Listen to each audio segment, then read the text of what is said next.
World War One, Claude?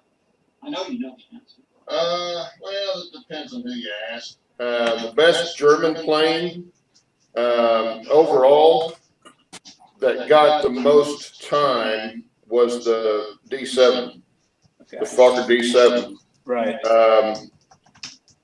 The triplane was good, but it was only good in the hands of a really good pilot.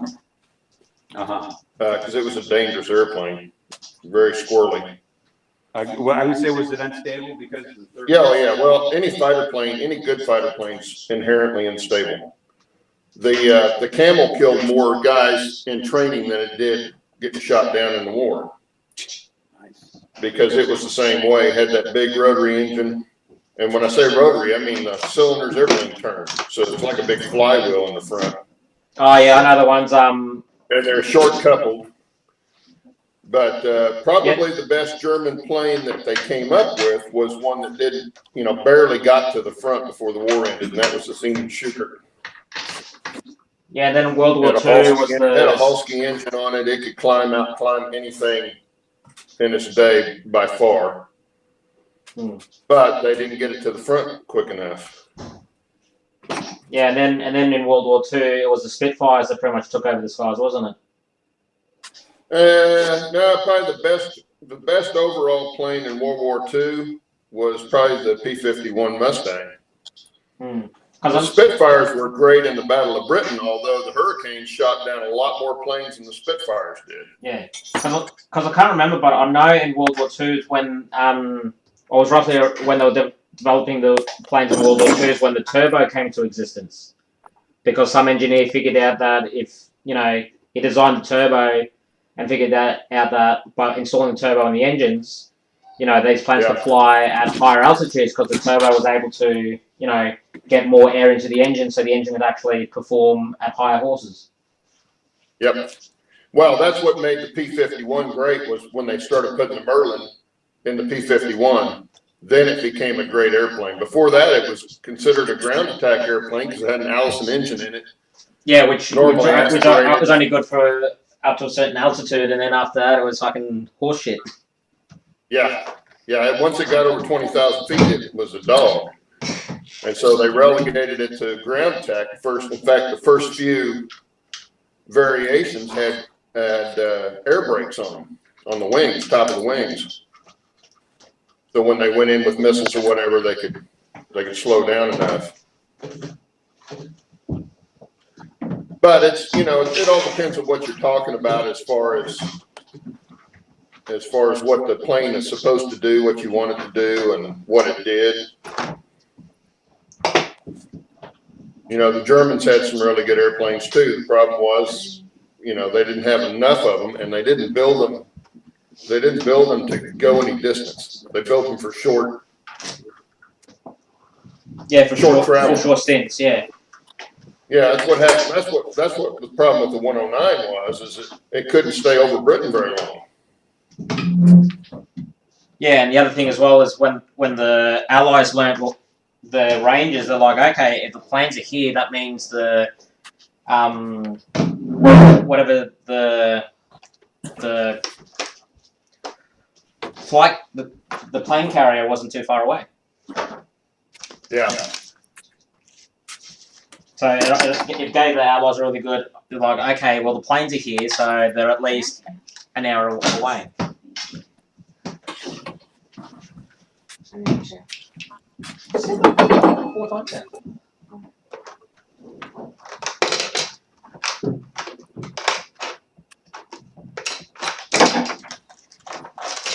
Hey, did you like what I did with the water tower? Yeah.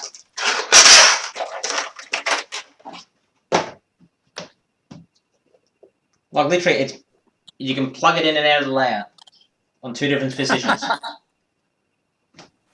So I'll bring it up to the camera. So I've got 2 brass wires on it. One's on one of the legs of one of the pier legs, and one is going through the center. And then the one on the pier leg is connected with a black insulating wire to the negative light. That's cool. and then the positive is connected directly to the brass wire. But that's the underside of it.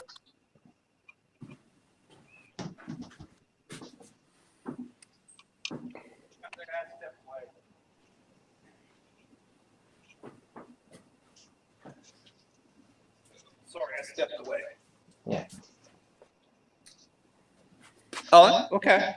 Yeah. So you got that's the center's positive, and the outside's negative, and that's a bit of copper tubing with bit of piano wire crimped into it.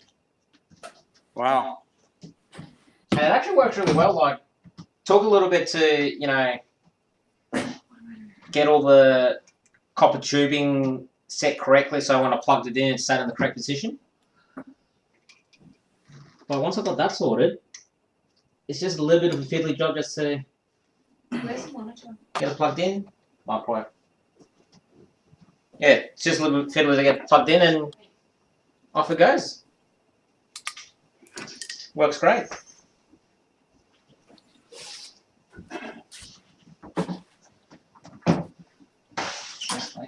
I'll go in a second.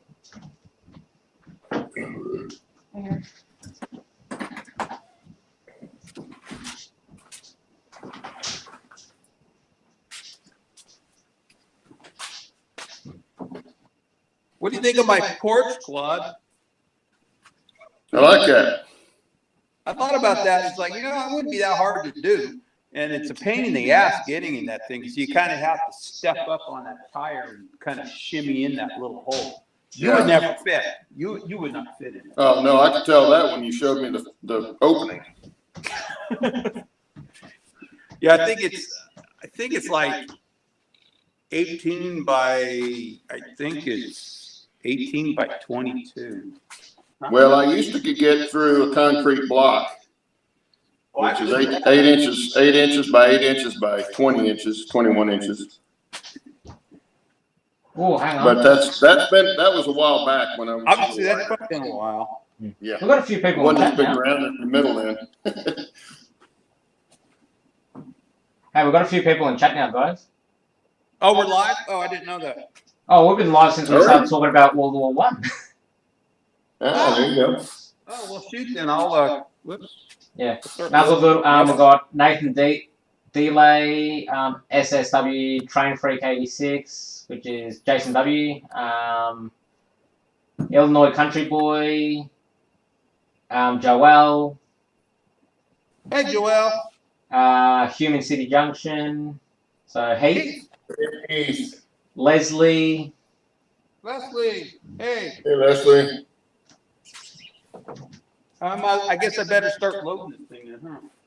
I thought you were kind of getting ready to load it up. That's why I went live. And didn't say I anything. didn't know. I didn't know we were live. You didn't tell me. But look, the first what? It's been like 10 minutes. Great content. All right. Okay. I get it. Yeah. Hey Steve. Yeah. So That's cool. yeah, I'm gonna make a couple of these to send with the circuits I'm sending to you. But basically, it's not gonna be. It's gonna be is just the two lights on the mast. You'll have to find your own cross to put on them, whether you make it out of balsa wood or whatever. I'll figure something out. Yeah. Or essentially, all the hard part will be done for you. You get to do the easy decorating bits. I like that. Yeah, you don't have to wire it up. You just have to plug and play. Plug and play. I like easy. Yeah, Steve needs easy. I love easy. Free and easy. Okay, let's see. First thing I got to do is. Yeah. Okay, I gotta go down and get the mail. I'll be right back. No worries. I got this thing up, butted up to my truck. Adjust it. Yeah, because this is what I'm sending you, Steve. Oh, is that the circuit for this thing? No, that's the circuit for the flashing lights, but the circuit for your thing's gonna look about twice that size. Okay. Because essentially it's similar design to that, but it's got twice as many components. I'm in the middle of constructing it, so Well, that is going to be a huge addition to this thing. Oh yeah. Well, once I get it done and tested, then yeah. Whoop! I forgot to adjust Nightbot. Nightbot's still saying Happy 4th of July. Let's see. That was like 6 days ago. I want to put. Let's see. Things got it. Disable that. Enable that. Enable. Mail call. Mail call. Oh, hello. Jeez. Yeah.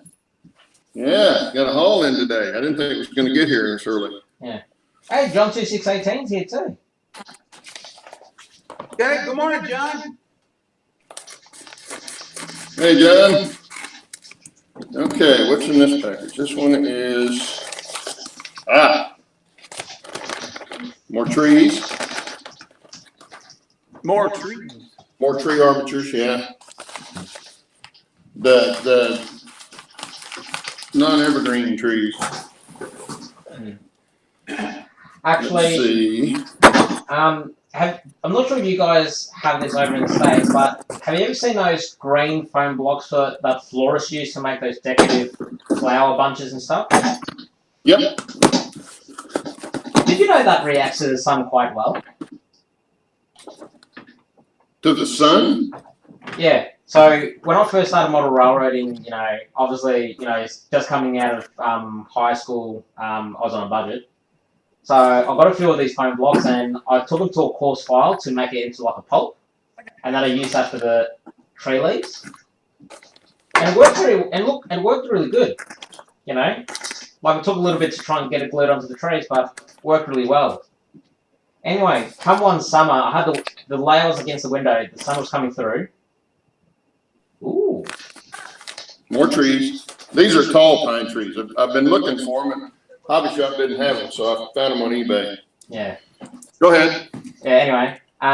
So, it was during the summer, I had the window open, the sun was shining against the layout. And then at one point I had to take it outside because I had to do some cleaning and, I got more of the sun.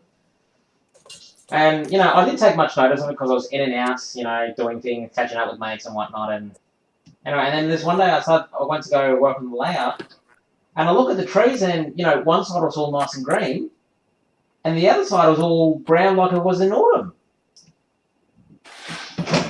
And I'm like, oh, there you go. I could actually have a spring going into, or a summer going into autumn scene.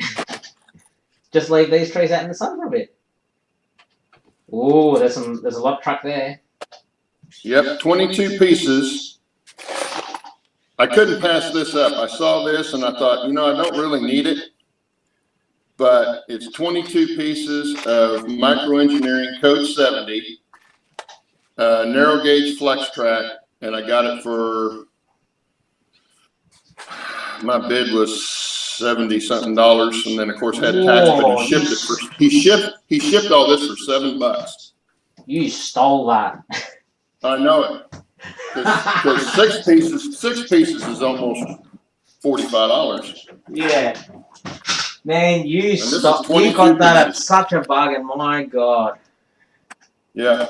So I couldn't pass that up. I thought if nothing else, I can turn around and resell it. Yeah, Heath, John can jump on and chat away if he wants. Hell, if you wanted to jump on, Heath, you can jump on.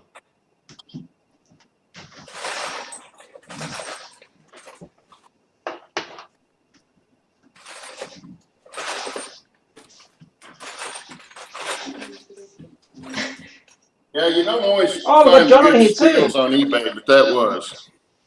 Yeah, actually, there's a whole lot of N Skull white metal kit that I saw on eBay that I've got one more day to wait before the bidding ends. When I did the math, there was like easily $250, maybe $300 worth of white metal kits. Yeah. And the guy's got it started at about 145. That's in Australian dollars, so it's like 100 US, and there's about maybe 200 US worth of stuff there. So I'm gonna bid on it and then send it off to Steve. What? I heard my name. What'd you say? You're getting more mail from me, hopefully. Should I wait to ship that then? No, don't wait. Just ship it because this will be another stint of stuff. Okay. Dun, dun, dun, dun, dun. Johnny! What's up, guys? Hey, John. Hey. Hey, John. Good morning. Good morning. You guys, perfect timing. I was just drinking coffee and I'm like, I gotta do something, but this works. Yeah. There you go. It works just barely, right? Yeah, I don't work again for another like 3 weeks, so I'm like, gotta find something to do. If you want, John, we can I'm trade. leaving- What's I'm that? leaving We for can trade Jackson places. Hole. Yeah. Are you going I'm to leaving here for Jacksonville? Jackson Hole in the morning, or not in the morning, this afternoon at 4 o'clock. Oh, Then I gotta go wash the car, but we had a big rainstorm come through just a little bit ago, so I'm kind of waiting for it to clear out. well, it's been hot. We've been getting storms every day, really bad storms every day. Yeah, this one was pretty heavy. It didn't, the wind wasn't bad and stuff, but we did get some rain with it, which we've been needing. Of course, my sprinklers were timed to go off this morning before it got here. So the yard got a good watering today. I'm glad I mowed yesterday. Oh, nothing's worse than mowing on wet grass. Well, I was gonna wait until this morning, and I thought, oh, well, it was wet yesterday morning too, because it had been pretty thick. I was trying to wait until it was long enough that it won't be so long when I get back, you know. But you just gotta do what you gotta do. Yeah. Hold on, I'll be right back. I gotta grab something. No, it's all good, John. Make sure this thing is up.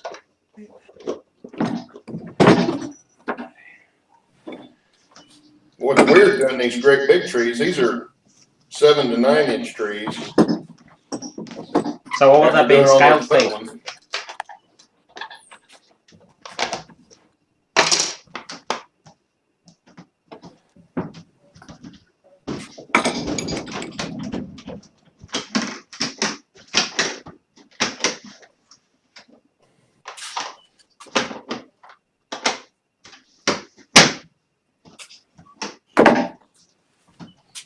Yeah, John, I was saying, do you want to trade places with me?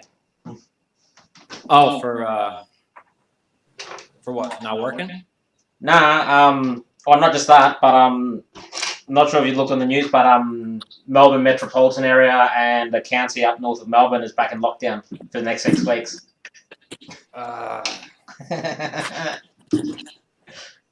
Yeah, well, I'm technically working, but I'm just at home. Like I get paid whether I work or not, but Ooh, I like that. yeah, it's down here in Florida, it's getting really bad too. I mean, they talk about we're the next hotspot or something, but I don't know. My county. Quit listening to the news. Yeah, my county's pretty. I live in Indian River County, which is a small county, and we don't have many cases here. It's mostly down to like Miami and stuff. But Yeah, well, my work is very dependent on the lockdown lifting, so like I'm still currently employed, but with the lockdown means no cars are coming in for repairs, so like my boss is struggling to pay his mortgage and everything, and you know he's got 3 kids, wow. a mortgage, a wife, car payments, a business that he's still paying for, and because of all this bull crap, they're stuck on a single wage income. Yeah, it's crazy right now. Yeah. I feel bad. There's a lot of people in rough shape right now.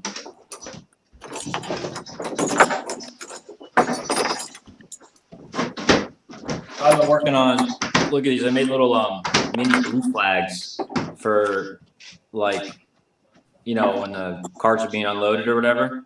Oh, yeah. Nice. So I just took a piece of like Tamiya tape, their painter's tape. Ah, Just yeah. folded it over a piece of rod and painted it blue. So I made a bunch of these. Nice. Actually, last Yeah, I night. need to make one. I need to make one to hang on the locos on the narrow gauge trains up in Colorado. When they're in the station, once they've backed up and hooked up and they're just sitting idle, they hang a red. And I've never actually read and saw what was on it, but I need to read and find out what they put on it because they hang it right there at the engineer's window. Yeah. And my guess is that means he's not in the cab watching or something because he's usually gone when they stick that in there. But as soon as they back up and hook up and he pulls the slack out, then they drop that flag in and he disappears. So I also made one that clips on the rail. I don't know if you guys could see it, but it's got a nice. little Yeah, I can say it's got like a little spring on it. yeah. yeah, so it'll just clip on the rail. Um, Shannon, you were just showing the crossing gates you were making. How are you using the Arduino? No, I just make simple flashing circuits. So that's my version 1 circuit, which I'm sending to Steve. Oh, okay. It's just got an adjustable an adjustable trim port so you can adjust the flash rate. Mm-hmm. And this is one I'm still currently experimenting on, which has 2 trim pots, and basically you have to work with them together to try and adjust the speed and the brightness. Cool. But there's that. But also, what I was showing Steve is I've actually gotten really good at making them. Because where I get all my electronic stuff from, they sell these LEDs that pretty much are the perfect size for signal lights, railroad crossing lights, and that because they've got the little nipple on them, but then it's got the square backing on it. So you just I forget what millimeters those are. I've seen those before. Yeah, they'll come in these little packet things. Like that's meant to be a pack of 10. Oh wow. You know. Yeah. But, I've seen those. But yeah, they're the perfect size, and basically, yeah, you just paint the black bit. You know, if you paint over the nipple bit, it doesn't really matter because then you just wipe the end of it. And yeah, you can make signals, railroad crossing lights, and yeah, what I usually do with those is I just solder them onto a copper tube, make the copper tube common ground, feed the wires through the center of the tube, and then that's positive. That's awesome. I'll show you guys real quick. I'm working on this for my club layout, but I'm gonna make a video probably shortly on it. But I just finished it last night. Let me show you guys. It's really cool. I used an Arduino to make an animated sign. Ooh, I gotta say this.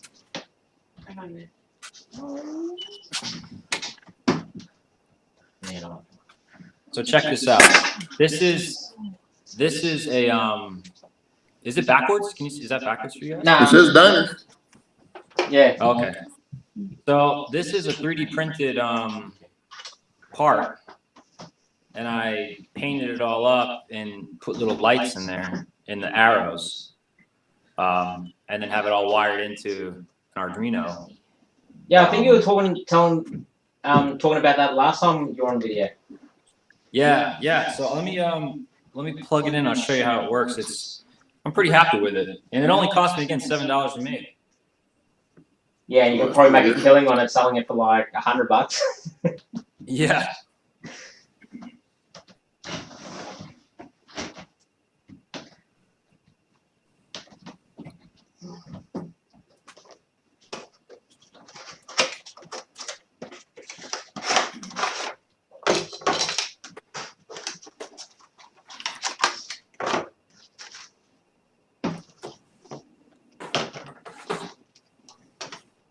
Find a way to plug it in.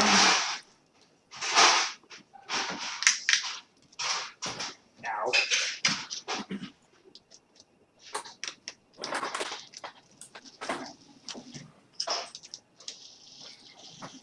Yeah, so check it out. So it'll. Oh, cool. Oh, nice. Isn't that cool? That's neat. That's slick. Yeah, so it also has, I don't have them hooked up right now, but in the back, there's actually LEDs that'll light up the sign, so it'll be like red. The diner will actually be red. It's clear. Uh-huh. Yeah. Well, you can kind of see it right now as the light in the background is shining through it anyway. Yeah, exactly. It probably will, unless it's obviously at night. But I don't have it plugged in right now, but yeah, it's just fun. I'm having so much fun with this 3D printing stuff. I mean, it's amazing what you could do. And, Oh yeah. And now that you start throwing in, this type of stuff with the Arduino and everything, it's crazy. Literally, here we are talking about that you just made that, and Heath's asking, "Did you make that, John?" Yeah. So let me show you if I could find them. I printed. Well, what I want to do is I've got so many 3D printed parts that I could put them on Shapeways as like people could buy them. I don't want to make any money off it. I just would like to share the files with everybody. Yeah. So I'm gonna make a video sometime in the future, and I'll put a link to the parts that you could 3D print. And I have a bunch of them here. If I can find them, I'll show you. And then I'll put the code for an Arduino, and you could make your own. I mean, it cost me, I just used 3mm LEDs. I put holes. The holes in the arrows are actually 3mm, so an LED slides right in. And all you gotta do is paint it, really. That's it. Yeah, well, you might be using 3mm LEDs, but I'm using 0402s and 1.5 mils and. Yeah, well, for N scale, I would probably have to come up with a way to make. I mean, obviously the holes would need to be tiny, but you could probably use small surface mount LEDs. But I just wanted them to fit through the hole and make it look kind of clean, and put on the wiring in the back. Yeah. Well, the one thing you could do is if people use like an 0402, you could almost what's it called? 3D print the signs, but 3D print so you can glue in the LEDs in certain sections, but then you have a channel for the wiring to sit in. If you look here, I don't know if you can see it, but in the back, this is behind it, and there's actually surface mount LEDs in the diner sign. So you could do that with this, obviously, and I could plug them in real quick and show you how that works too. But yeah, I could maybe, I want to try to make an N scale version, and maybe I'll do that. I'll make it so it'll fit like 0402 LEDs, because obviously the bulb is much tinier in N scale. Yeah, because I was thinking. But I want. What's that? Keep going. No, you keep going. I wanted them, because the old school bulbs were like big like this, and I'm using. I found these LEDs. They're warm white, but they're like a wide angle LED, like a flat. They're not like a rounded top to them. They're flat. So it really does give like a. If you look from either angle, it's bright no matter which way. Yeah, you it gives you a nice luminescent. Yeah, I know the ones. Yeah, and it looks. I mean, I bought 100 of them for like probably $5 on eBay. And on the back, I just kind of wired them all up, and it's so cool. I'm having so much fun with this kind of stuff. Yeah. I'll be back in 2 seconds. Yeah. It's neat when you find something like that and you do something, then you start coming up with all kinds of ideas on how to use it again. Oh yeah. Just doing something else. My brain goes wild. It's like I start thinking of all these crazy ideas, and like I don't have enough time to actually do them. Well, I was using. I got the idea one day, popped in my head, using dryer sheets. Used dryer sheets instead of paper towels or something to do the plastering. And the only bad thing is that they're small and they don't cover a lot, but they work really well. And then the other day I was cleaning some up around here, and I pulled it apart by accident, actually. And of course they're fibrous, and so it just frays out. No. Here's one here, but I don't know if you can see that, but it. Oh yeah.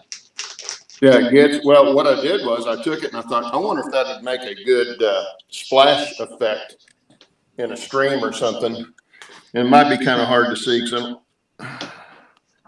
I've got one right there on top of that rock. Oh, yeah, for sure. I'll have a lot more, but that was just the first one I put in to see what it was going to look like. And I think it's going to give a great effect of water splashing at the bottom of the waterfall.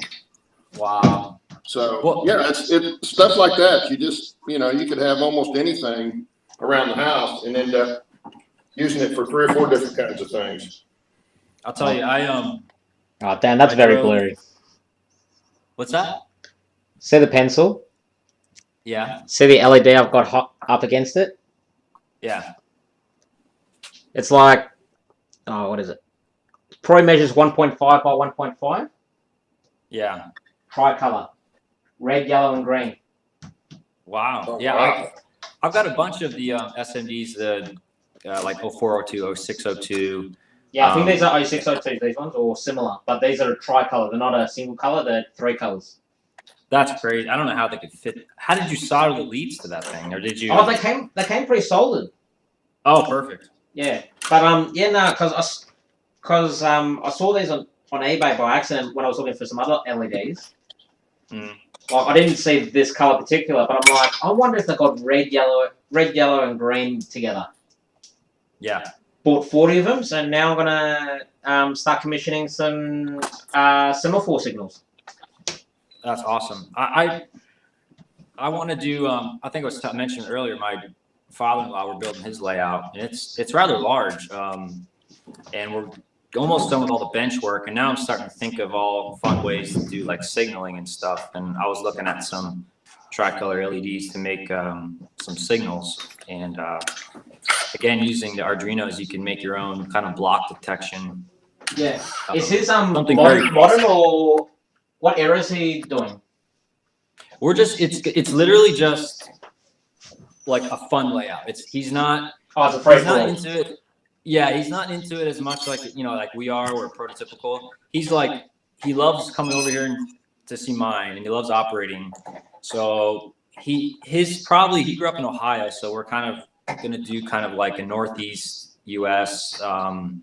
Coal probably. He wants to do a little coal mine, and he loves like the B&O, the CNO. So we'll probably do that, in the 70s or something. But very basic, just to run trains. And that's what I'm really looking forward to. That just to have kind of fun. It's kind of stressful, like doing a prototypical layout because it's like you have to think so hard on things and and then when you're thinking about something like, to, I better Google that first because I know if I get it wrong, some arsehole's going to be like, someone's gonna blast you on a comment. But it's like it's just fun just to hey, what do you want to do? This looks cool. I want a bridge here. Cool, let's make a bridge. Or let's make a town here. Who cares? It's so much fun. Yeah, I can imagine there'll be a fucking NASA space station in the middle of town.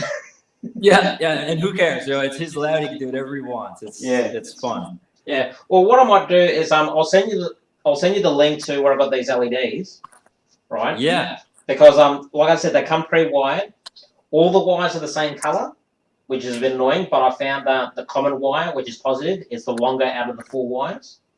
Yeah. They already come pre-cut as well, so you don't have to strip the end of the wire. You just literally have to pull the end off, and it comes off. What kind of wire are they using? These they're like a headphone wiring, that really nice silver strong insulated wire. It's like a clear insulator. Yeah. Yeah, it's that kind of wiring. Okay. So it's still very fine. You could actually. Is it stranded or is it solid? Sorry. Well, it's probably got silicone insulation. Yeah, no, it's stranded. Okay. I have I bought some pre-soldered LEDs and they come with this wire and it's similar to that. The only thing I don't like about it is it's stranded, and like if you bend it too much, they fray and they break. I can't find. I probably have one somewhere. Now this is like the really high quality stuff, like similar to what you find in high quality headphones and stuff. Oh, okay. So Yeah, as long as it doesn't break, then you're good. Because if it, it kinks and then it snaps a few strands, and then you're screwed. nah, like, well, this is 2mm copper tubing, and all 4 wires fit through the center of it. Oh, okay. So, you could easily make semaphore signals, ground signals. But yeah, they were just dirt cheap. I think I paid 30 Australian dollars delivered from China. Huh. That's not bad. Yeah, might be a little bit more postage to the States, but yeah. But yeah, like the only opening this packet, I found one LED where 2 of the contacts are snapped off the LED. But I have I bought this wire from Evans Designs, and it's a 28 gauge solid wire, but it's coated in like I don't know what it's coated in, but you could basically just touch it with your soldering iron, and it kind of melts the portion. And you could just pull it off. It's resin coated. Yeah, it's It's really nice. it's a relay You wire. You pay for it, but it makes it so easy. That's why I did that light with this wire, and it took me probably half the time. Well, that's what I used to do when I first started doing DCC, because I was heavy into my steam engines, and I couldn't find a really good wire to wire between the tender and loco without it being too stiff. And that's when I started looking, started buying just headphones, cutting them up. And because with headphone wiring, it's resin coated copper strands with a nylon thread center. So even though the copper wiring itself was, very weak, the nylon strand gave it the strength so you had to kind of really put some force in it to rip it apart. And yeah, same thing, you just get like a little blob of solder onto your soldering iron, dip the end of it into the solder till it melts the resin, and then you can start soldering. Yeah. So, and it worked great, because it is resin coated copper strands. I didn't have to worry about it getting jammed in any tight places or anything like that, because the resin protected the copper. So when the shell didn't quite fit, I just applied some pressure, squashed the wiring. Yeah, the wiring looked like it was getting squashed and cut up, but nothing really happened. That's cool. Yeah, I used to really hate wiring. I still do dread putting a DCC install on the loco and doing all the lights and stuff. I love the outcome of it, but it gives me so much anxiety, putting it all in the shell, trying to close the shell and praying to God that something doesn't come undone.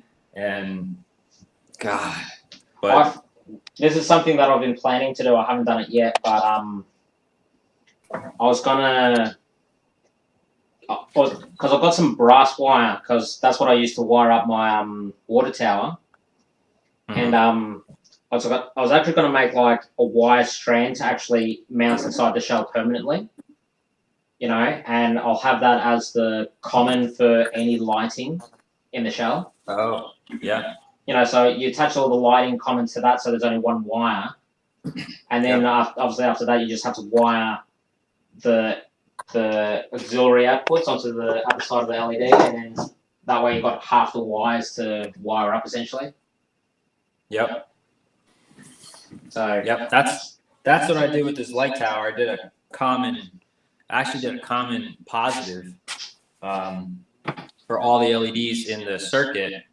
And then I did the signal ground to the Arduino. And this way I could run the common off of the 3-volt port on the Arduino. So it kept them dim, And then I still put resistors on every ground. And it's just enough brightness where, it looks like a real incandescent bulb. Whereas, some LEDs, they're so damn bright, they look fake, especially on a railroad. Oh, that's the issues I'm having with my circuits at the moment, because I've got like a handful of different LEDs that I'm constantly testing because the transformer I'm using is a multi-tap transformer, so it's got a 3 volt output, a 6 volt, a 9, a 12, and a 15. Yeah. You know, and most of it I've got it attached to the 6 volt. But the circuit I did for the water tower, I had to attach that to the 9 volt to actually get it to work. But you know, even on the 6 volts, some of the circuits I make, it just ends up getting too bright, and I'm like, oh. So you know, have you tried doubling, like a double resistor? I've done that a few times where you daisy chain 2 resistors, and it really obviously drops it, but depending on your voltage.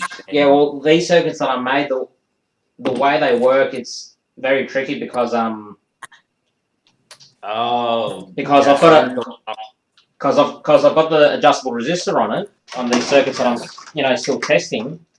But what happens is as you lower the or up the resistance on the circuit going to the LED, it then slows down the flash pattern. Yeah, so then I have to adjust the voltage adjuster. But adjusting the voltage adjuster, if I lower the voltage, then speeds up the pattern again. So yeah, I got you.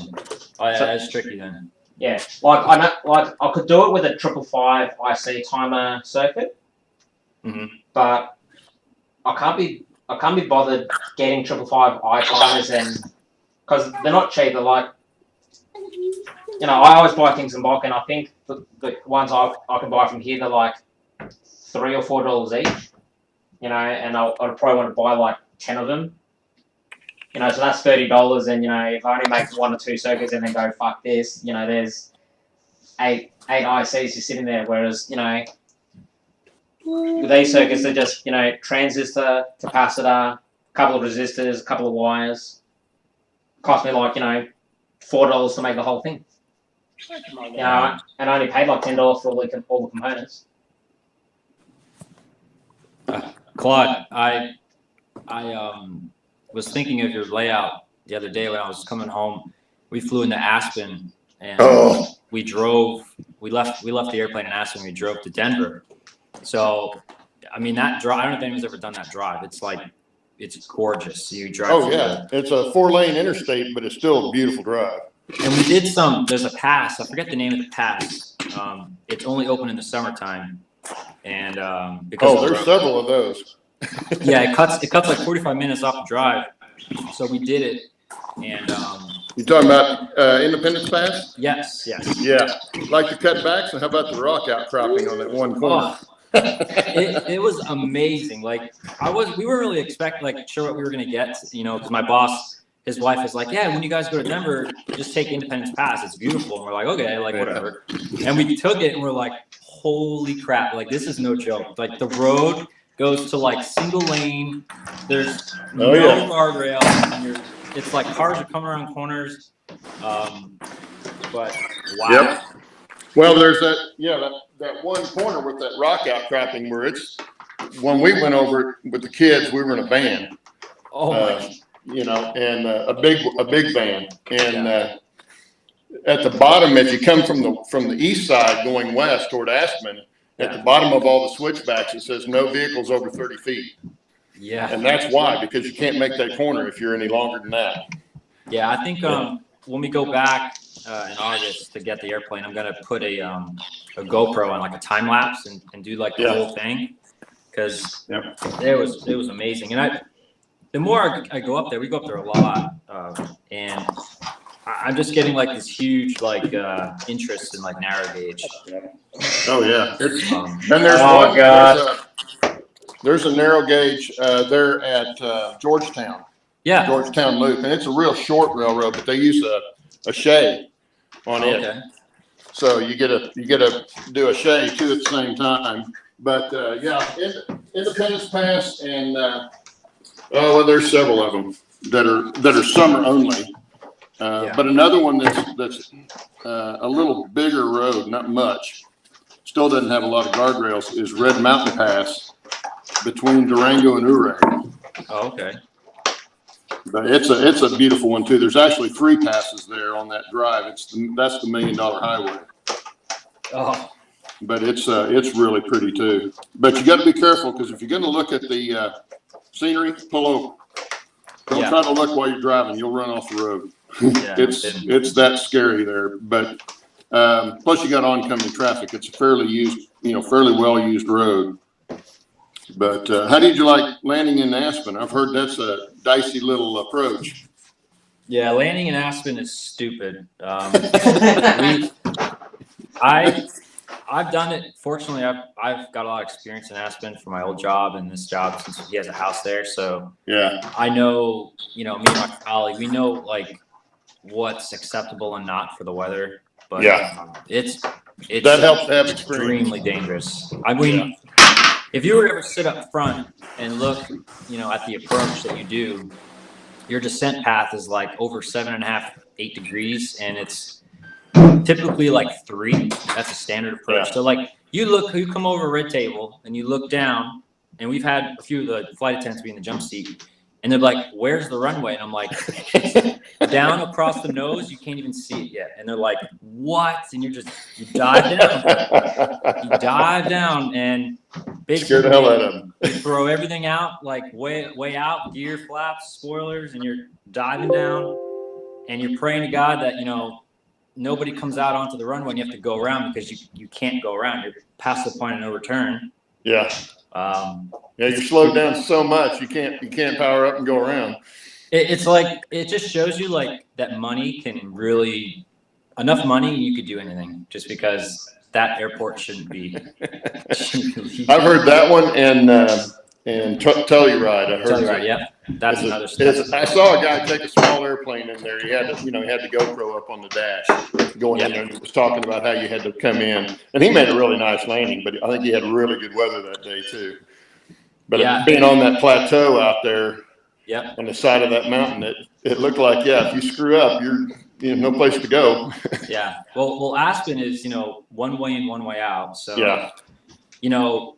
the winds are never calm 100%. And if the winds are out of the west, so you got a crosswind, you get the huge terrain there. So the wind comes over the terrain and creates mechanical turbulence. So as soon as you dip below the terrain, it gets really bumpy and the winds are shifting and you're, And especially in the wintertime. I mean, you want to talk about you throw snow into all that and with a contaminated runway. And because look at all the people, all the Hollywood people that like to fly or used to fly up there. I don't know if they still do or not, but they go up there in the winter to ski. Oh yeah. And that's got to be the worst time in the world to go up there as far as in an airplane. Yeah, it's not my favorite place to go. We actually convinced my boss now, since he knows like it's always like a 50-50 chance if we're even going to be able to land there, we go to Rifle. Yeah. So now we've kind of convinced him like, let's plan for Rifle all the time, and it's way cheaper. Like the gas is cheaper, the ramp space is cheaper. Yeah. So we kind of convinced him like, you know what, let's go to Rifle, and it's so much easier to get in the Rifle and out, and you could guarantee yourself you can get in the Rifle. Yeah. Well, I've not flown into Aspen, but we drove by there the time we were up there. And of course we're stuck in traffic there on the highway right next to it. And it's not a very big airport. I mean, I saw those airplanes coming in. I'm going, where are they setting that down? There can't be that much runway because you can't really see the runway from the highway. And it's also uphill. You land 2 degrees up and you take off 2 degrees down. So it's like. It's like no fun. I have to go wash the car for the trip. I might be back if I get done quick enough. Send it to the car wash. Should I show my redneck camper? Yeah. You don't forget bedding now to put in there. That plywood would get kind of hard. I knew I forgot something. Yeah, you're gonna have a good time up there, man. Oh man, I can't wait. I'm torn on going to Jackson Hole or just coming up there. There you go. It's just a little bit further. Oh yeah, just a little bit. Steve, how long are you going to be there for? Friday, Saturday, and Sunday. I'll be leaving early tomorrow morning. Probably get up there just about this time tomorrow morning. That's gotta be awesome. I want to like go to one of those. What are they? Is it 7.5 inch gauge? Is that what it's called? Yeah. There's one in Florida, believe it or not. There's actually a lot. There's a lot around. A lot of people don't know about them. Yeah, there's one. See you guys later. Take care. Okay, later, Claude. There's one in Florida in the center of the state that I've flown over a lot, and I don't know if it's a private one or not, but there's a lot of track out there, and I would love to go check it out. Private clubs. There's clubs that you can join, but there's actually a lot of private tracks that people don't know about unless, word gets out, from, friends of the people that own it. But, yeah, it's a big hobby. Train Mountain is actually the largest 1.5-inch scale railroad in the world. It's in the Guinness Book of World Records. Yeah. I was gonna say, if you watch the Steam channel on YouTube, the guy that actually posts it on that channel, a lot of the railroads he goes to, which I think are 7.5-inch gauge, they're private as well. Yeah. Yeah, and he goes to heaps of them. Like, I think he attends like 4 or 5 different private ones. Mm-hmm. And then he attends a few of the public ones, and there's no what's the word I'm after? There's just plenty around. There's no shortage of them. Oh no. Well, I think it's pretty big out in the west, right? The northwest. Yeah.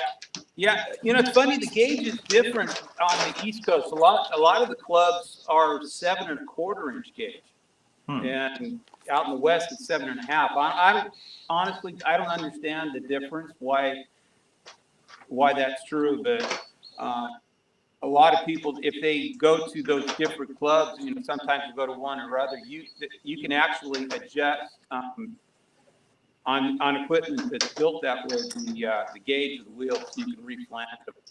There's an Allen head, and it's just on a keyway. You can just loose it, and you can change the gauge on the wheels. Well, it's pretty easy. After I saw yours, I'm like, how? But then I started looking at how much it costs. I'm like, God, I'd have to sell my other car. It's in the garage and for the space. It's an expensive hobby. It really is. And honestly, I wouldn't even be in this except that I got this in the estate from a really good friend of mine who passed away a couple of years ago. And that's the only reason I've got it. I couldn't afford it. It's like, motorcycle or a boat or, quads and, sand rails and things like that, airplanes. It's an expensive hobby that most people can't get into. They like to say, "Oh, that looks like a lot of fun," but you can't afford to get into it. So I'm really blessed in that. But yeah, that's that beautiful. train, it's crazy. I mean, it's insanely big. There's 35 miles of track, 2,200 acres, and if you go to the top of the mountain, which I'll be going several times because my daughter's going, my granddaughter's going. A really good musician friend is coming up Saturday with his grandson, so we're going to give them a tour. But yeah, if you go to the top of the mountain, you're gone for 4.5 hours. Where exactly is it? It's in Chiloquin, which is about 30 minutes north of Klamath Falls. In southern Nevada. I'm trying to think if I've ever been close to there. Actually, Chuck, CDP, 1965, he lived in and around Bend, and he wants to get down to Train Mountain at some point. I don't know if we'll do it this year because this might be the only time I get there. But it was fun to be doing a meet and greet down there. But I don't know if that's something that's going to materialize. But I found out. I think this is my only trip because I found out yesterday I'm going in for knee surgery. So I'm going to be out of commission for that. So. And then we'll call you the Terminator. And then we'll start calling you the Terminator. The Terminator, yeah. Yeah, so I'm going to be out of commission for 6 weeks after the surgery, so I'm not going anywhere. But yeah, let me show you what this is. I had an idea with this thing. The trailer I built years ago. But when I go out there, they got a campground, and I'm tired of setting up tents and just kind of doing that. But it folds out. It's kind of like a coffin. But let me unhook. And it sets up really, really quick. It takes longer to get the strap. It takes longer to unstrap it than it does to set it up.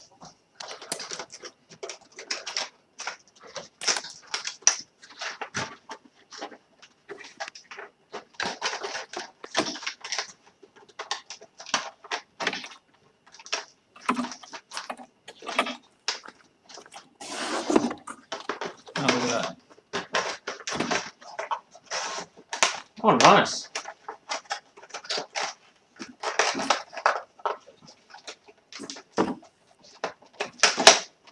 That's awesome.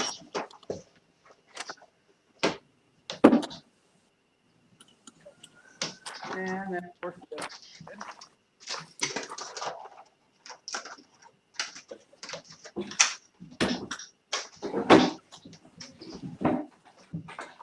I think Steve needs to build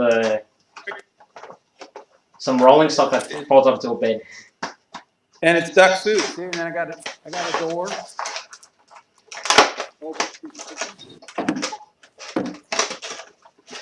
That's Put- awesome. Put a sleeping bag in there, and you're snug as a bug in a rug. You know, and I've got it's in here. This holds all the camping gear and stuff. There's a screen in here that fits, you know, so it's not like you're claustrophobic, but yeah, it's That's like awesome. it's like I wonder if that'll work, and it did, and it sets up really quick, and then it breaks down the same way.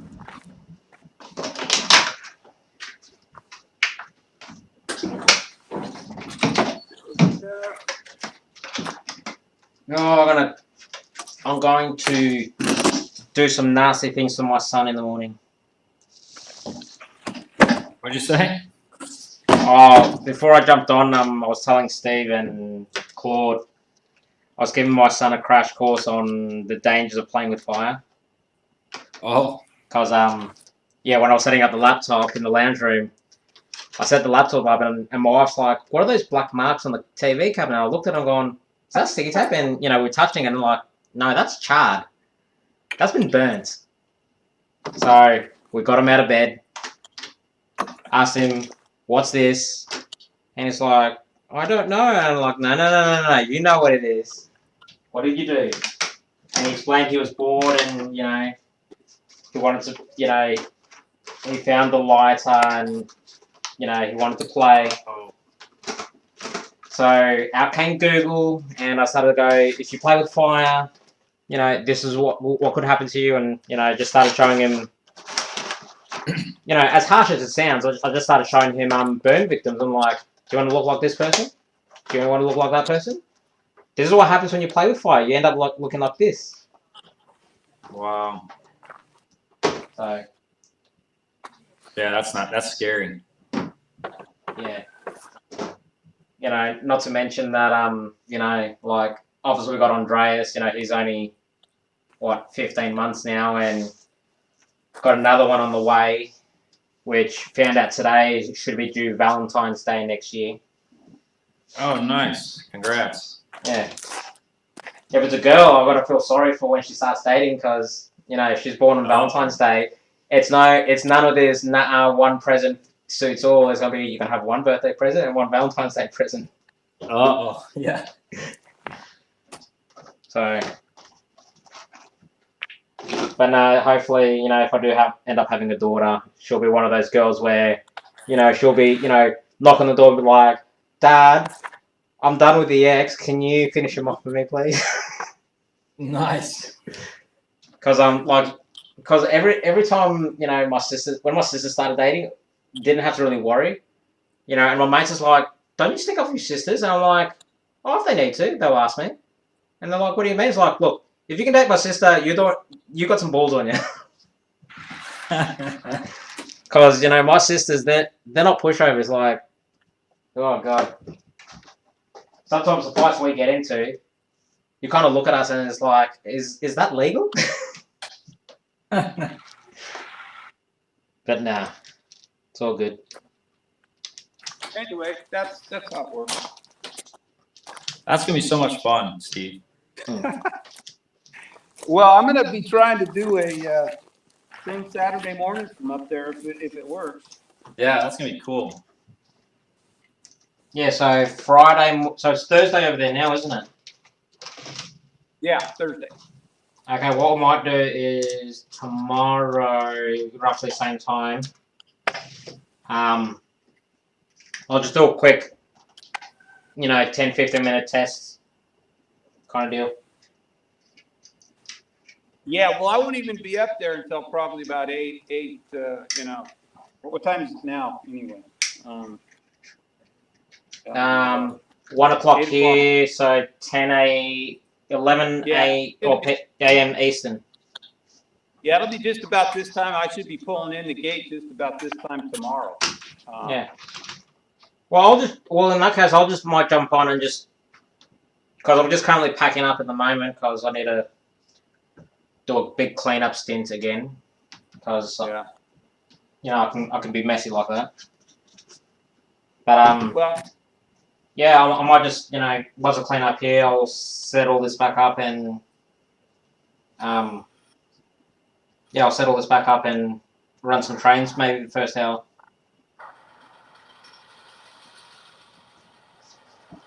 Actually, Does this John, won't go too loud? nah. You like what I do with my Okay. water tower? What's that? So I've got the so there's the Oh. LED. You've got the brass wire running there, brass wire running down this leg. Copper tubing, which has got crimped around some piano wire. And then I've got the brass soldered onto the copper because it's, you know, it's a pain in the ass to solder onto piano wire. Yep. And then on the layout, I've pretty much got the reverse. So basically the circuit's attached to the layout, but, you know, when I transport it, I can literally take that off, box it away, and then when I've set it back up, I can just plug it back in. That's awesome. Yeah. No wires. Oh, there's some wiring, but, you know, it's basically a plug and play almost. Yeah. But, no, when I was doing this last night, I was actually experimenting making some switch stands. Oh, you're gonna make them operational? The N scale ones, I'm still working on the geometry for the levers because there's not enough throw in the points to actually get it to turn 90 degrees. Yeah. So, but I've managed to work out if I can get the right size lever designed and working. Obviously, I'll be able to get the small movement of the switch throw to be amplified to actually get that rotation. But in saying that, in the meantime, like I was also gonna maybe make some HO ones as well and sell them. Oh, cool.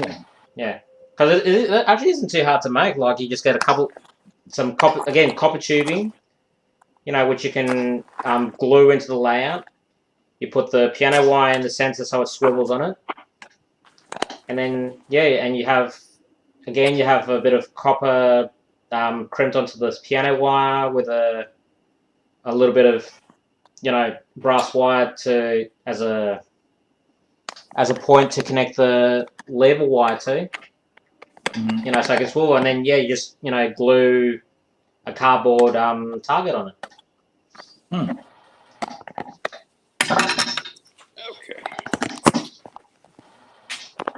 So, but yeah, the end scale is just like I made one last night and testing it out, and I got maybe a quarter, 90-45. I maybe got 20-degree rotation. Oh. So, but then I played around with a couple of levers and I increased it to about 45. So I know what I need to do. It's just trying to do the math and make it look discreet. Because obviously I don't want to have this, you know, major lever set up next to every switch. Yeah.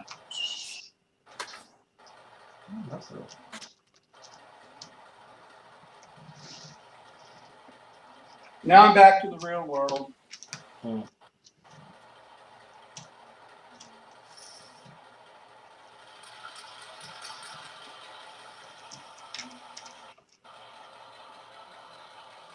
Hey Steve, you know that Mikado I've put up on YouTube? Yeah. I've got that on eBay at the moment. Well, that's a nice one too. Yeah, but unfortunately, it's not the Railroader model. I literally built it just for the experience. Well, you are amazing, Shannon. That is for sure. Yeah, well, if I can get a hold of John, you know, over the next few weeks when I have some time, you know, I'll get him to teach you some Arduino. Because because it's the coding that I have trouble with trying to understand it all. Yeah, the coding is. I've been like the easiest way for me. Like I was just dissecting other people's stuff, and then you figure it out. Yeah, that's what I did with the last one, but I kind of, gone, how did they do this, and then kind of copied it, and then deleted it, and then rewrote it to see if I could work it out. Yeah. But that stint took me like 2-3 days, and after it, I'm like, my head, all I've got is all these numbers and codes running through my head. Oh my god, I need a break. Because ultimately, what I'd like to do is because I can get Arduino, the actual Arduino micros from China for about $2 each. Yeah. So if I bought buy a ton of those the nano ones. I bought like 5 of them for like, it was like $15. Yeah. Yeah, so I was thinking, if I could buy a few of those, because a lot of people here in Australia, a lot of people buy actual circuits. They don't work with. I'm yet to see anyone really work with Arduino. Really? Yeah. Like I think there was only one layout I ever saw, where they worked with Arduino. With what's that DCC system, which is basically plug into the computer and play kind of deal?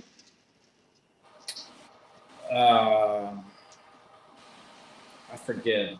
Kind of uses a similar framework to LicoNet that Digitrax use. Oh, okay. Yeah. I can't remember what it's called. But yeah, this guy, he had Arduino running on his layout. It's a point-to-point layout. But what he did was it all operated from an iPad. Yeah. So he had it. So he had it all the schematics, and I think he had Driver Pro running on the iPad, and had it all mapped out. And basically, he presses a button on the tablet, and an electromagnet under the tracks would energize. Yeah. But what they did when they put the electromagnets in is either side of the electromagnet, they put LEDs to mark the location of it. And, I could see how they did it. They basically drilled the hole, put the LED so it was just beneath the surface of the ballast, and then they just sprinkled some ballast over the top so when you look at it with a naked eye, you can't see the LED, but when it lights up, it shines through. Yeah. And basically you press a button, it turns on for, a period of time. He does what he needs to do for the switching, and by the time he's done, the magnet's off. It's got like a 1.5 minute timer on it, essentially. Yeah. That's cool. But yeah, he had everything operating off the iPad wirelessly. All the switches, like the way he programmed, like basically, if he wanted to get a train onto the main line, he didn't have to switch every switch. He just had to click on the main switch, and the Arduino would work out the pathway on its own, and they just start changing in unison. It'll be like the main switch, then the next switch, and the next switch, because he had occupancy detection and. It was a really well done, electronically. Amazing what you could do now. Oh yeah. Well, that's the annoying thing. I've mentioned it to Steve and Claude before. I've actually got a chance of buying a really good exhibition layout. But for me to buy I haven't heard about that in a while. Yeah, but for me to buy it, I need a team of people to run it. It measures 30 by 40 feet. Wow. Wow. And it's all DC. Good luck. Well, that's the thing. They were telling me this layout used to go all over Australia, and comes with its own trailer. But the way they've built it is you can either make one massive layout, or you can just take sections of it and run it as an individual layout, like 4 individual layouts. But basically, it's called Wyoming, so it is based off, Wyoming, USA. So it's got the massive roundhouse, the fiddle yard, the back shop, the car shop, fueling stations, and you can run, 100 plus boxcar trains on it. Double head challenges, double head big boys, just to haul this massive train. It was basically, he was saying when they were running it at exhibitions, Hey, it was Shannon, a 10-man job to. Sorry? Keith has a question for you. He says that you guys have T-Track or other module systems in Australia. We have Oz T-Track, so they follow the T-Track specifications, but it's Australian based. So all Australian locos and liveries and stuff. Otherwise, surprisingly, there isn't actually a lot of modular layouts. Like, obviously, exhibition layouts, they're somewhat modular, obviously for transportation, but that's as close as we get to modular. Otherwise, the biggest Oz T-Track that I've seen was basically 20 feet long. It wasn't that big. Oops, I gotta go get my charger for my phone. That's all right. Don't go anywhere. No, man. Anyway, as I was saying, when they were setting up, it took 10 people to set up this layout and test it. And then to run it, it was basically shift work. So 4 people on the layout, 4 people off. And they rotate like every hour and a half.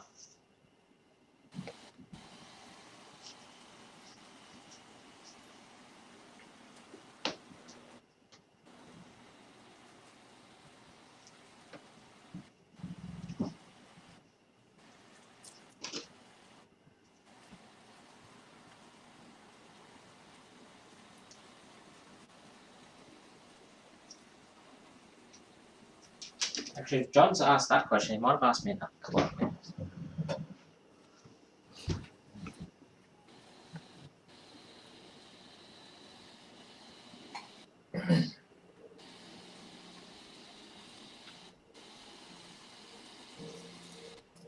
I gotta do a bunch of painting today. That's what I gotta get done.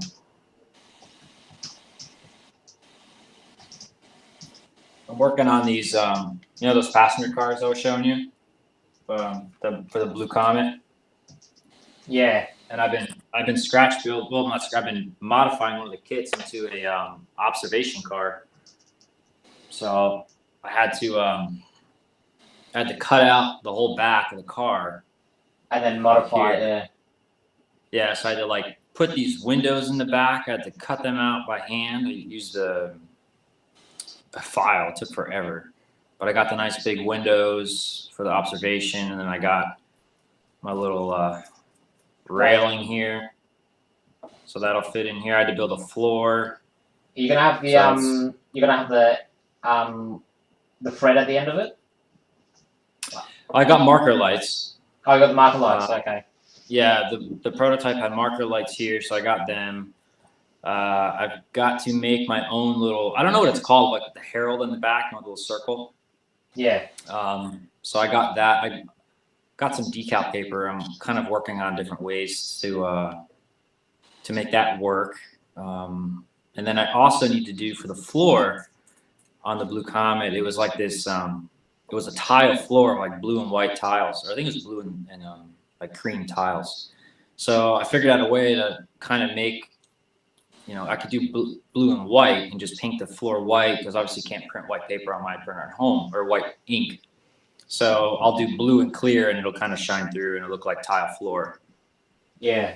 And then I got the interiors. I got them coming. So I want to get this thing done. I want to go run it at the club. It's been killing me, but. What was I going to say?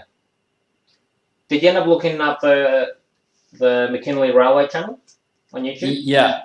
Yep. I subscribe to them. Yeah. Did you see the latest video with No, I don't think with the brake van? No, not yet. Oh my god! I have to look through the videos, but I'm pretty sure one of the guys that are helping build the layout is an electrical engineer. Oh, yeah, no kidding. Yeah, because because what they did, I'll give you the short version. Obviously, you know, British trains, they run brake vans, right? You know, at the end, which is essentially their version of the caboose. Yeah. And they've got marker lights on either side of them, right? Yeah. Using a magnet and some reed switches inside the brake van. Yeah. You can actually switch the direction of the marker lights, whether they're shining at the front end of the brake van or the back end, depending on the direction of the train. And all you do is just wave a magnetic wand over the roof. Yep. Yeah, that's not too hard to do. Yeah. Here, I'll show you. 1 second. Well, they did it old school with electronics. They didn't use Arduino or anything like that. So this caboose, I kind of did a similar thing. You know, I put marker lights in the back, and I used a reed switch. Oh, there you go. So I put a battery in it, but it's both sides. So I have another one, a transfer caboose. I've got 2 reed switches, and I'm gonna do, you know, one side you wave it for one side, and the other one for the other side. Well, that's the circuit they pretty much did. So you wave it one way, it turns off one side, turns on the other side, and vice versa. Yeah. But if you watch the video, they actually give you the drawing schematic on the actual circuit. Oh, cool. So it's at the very start of the video, but I don't think he tells you exactly what you know, resistors and capacitors and stuff he uses. You know, just tells you the orientation and how to wire it up. They might have a list. I have to rewatch the video, but I looked at it and going, wow, that is cool. I'm having a hard time finding latching reed switches. I don't know if there's a shortage of it somewhere, but they used to be available all the time, and now they're like, I can't find them anywhere. You can find reed switches, but as soon as you pull the magnet away, it de-energizes and it opens the circuit. So I've got a couple left that someone gave me a long time ago, or they're latching, which is what they're using, and I use them here. No, I don't think they're using latching. I don't think they were using latching ones because they had a relay in the circuit, and I think it's one of those relays. Basically, when you energize the relay in one direction, it stays in that direction. Yeah. Okay. Yeah, I never thought of that. I guess I can do that. But yeah, like it's really cool because you know they're just waving this wand over the brake van, and you know the marker lights turn on one side and the marker lights turn on the other side, and yeah, that's cool. I love using reed switches because you don't have to, you know, drill holes, have a switch, and it's all internal, and you just wave your little magnet and good to go. Yeah, you just need a magnet wand. Yeah, Rapido uses them, and I love their passenger cars are just beautiful. But yeah, that's where I got the idea from. Yeah, well, I've got a lifelike Y6B here with the QSI sound in it, and that's got some weird reed switch setup where you can adjust the volume or turn it off, turn it on, and yeah, I'm just too scared to do anything to it. Yeah, you know, because QSI, it's not the cheapest sound decoders out there. No. And I doubt you can get any more for these Y6Bs. Or 6As, whatever. I can't remember. This is a Y6B or a Y6A?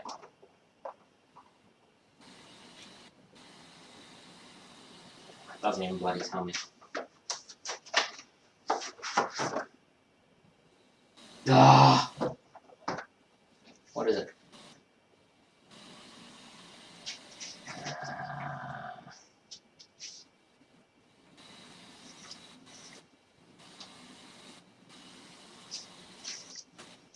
Oh crap! That was fun. Okay, I don't know if this is a Y6A or B. All I know is a Y6.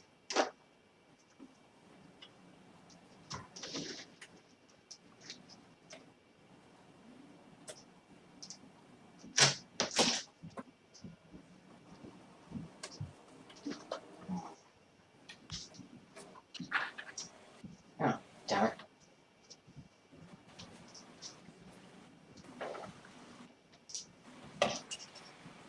Trying to run a little op session here. And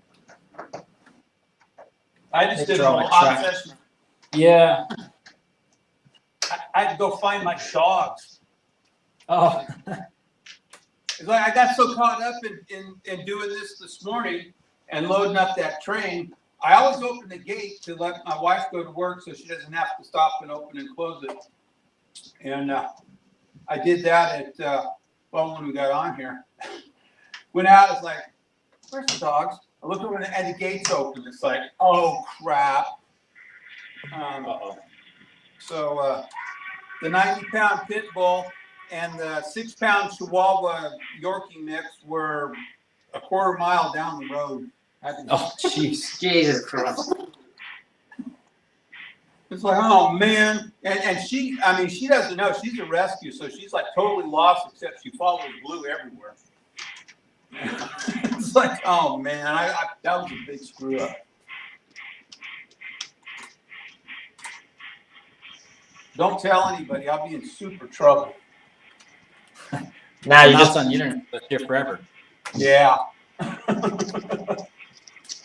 It's like, oh crap, that was bad.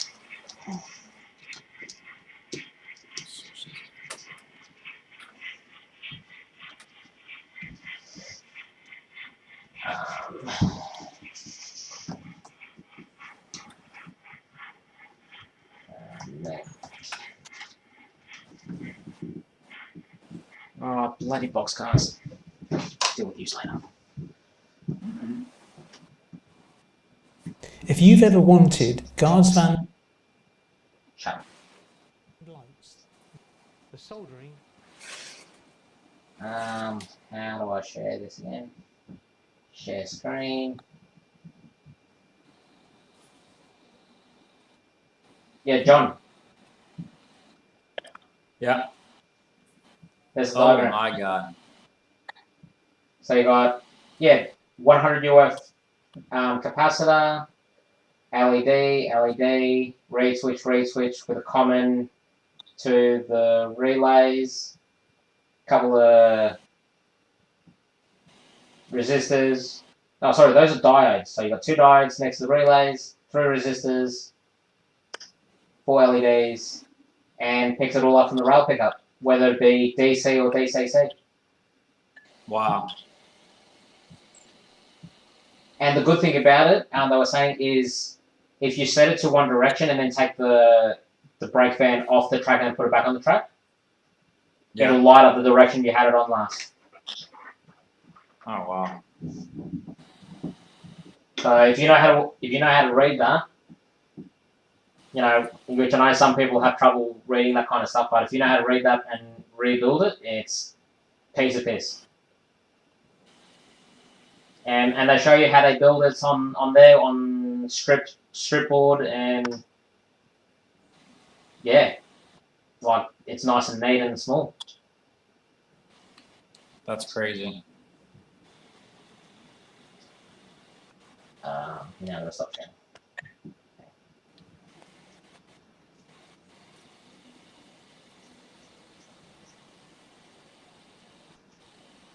Those locomotives in N scale are a prick to one.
Hey, good morning, Roy. Rainbow Bell. All right. Oh, hey, Ray. Well, welcome to our madness. Yeah, I just asked the guys, is the loco running a Y6A or a Y6B?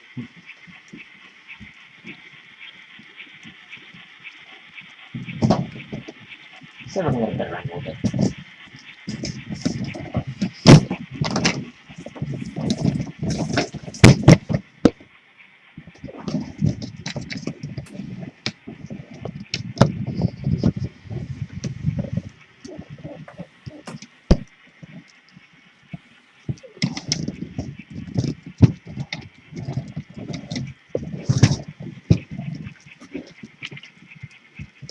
Ooh, that's a nice angle.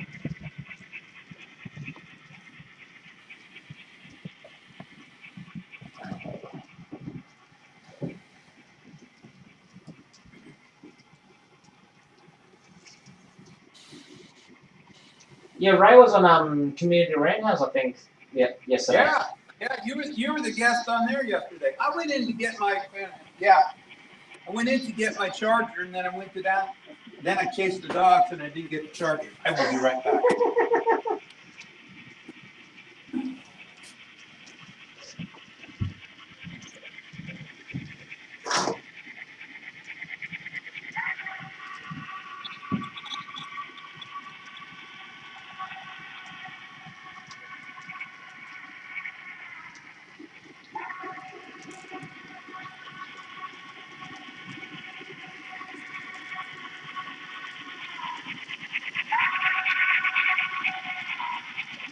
That sounds good. Can you believe that's quarter volume? That sounds real good. Yeah, well, because I got this out of collection a couple of years ago now, and this is the first time I've actually ran it. Wow. And I was running it last night actually. It was the first time I ran it, and yeah, I turned it on, and you know my boys are sleeping. The wife's like, because I'm in the lounge room, and between the lounge room and the bedroom, you got the what's it called? The front door, which is like a little area. I don't know what you call it. And then you got our bedroom, and you know we had both doors shut. And every time I turned the whistle on, the microphone in the bedroom from the baby monitor was picking it up. Huh. You know, and at first it was 2 bars, and my wife's like, "Yeah, that's too loud. Turn it down." So I turned it down to 3/4 volume. Nah, still too loud. Turned it down to half volume. Nah, still too loud. Went all the way to quarter volume, and it's like, okay, now it's not picking it up. And I'm like, Jesus Christ. I wonder what kind of speakers in there. It sounds real good for, especially for end scale. Actually, it's running 2 speakers, QSI speakers. Well, they actually did a really good job. Oh wow, they're circle. Yeah, but they've got the stainless steel face. They're almost like high quality earbud headphone speakers. Wow. But yeah, they obviously run 8 ohms instead of 4 ohms. Unless they're running those in series, then it would be 8 ohms anyway. But yeah, it gets really good sound. The way they... I'll have to open it up to see how the decoder fits in there properly.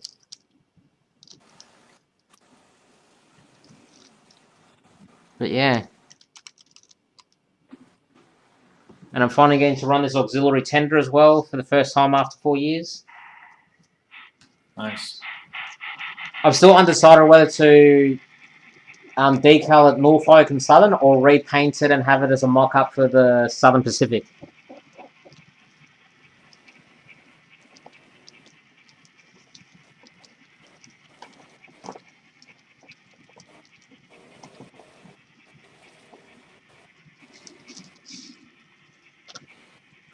Well, that was a great idea on I forget who it was on Roundhouse last night, but they had a great idea on how to make colos easy and cheap with pink foam and crushed briquettes.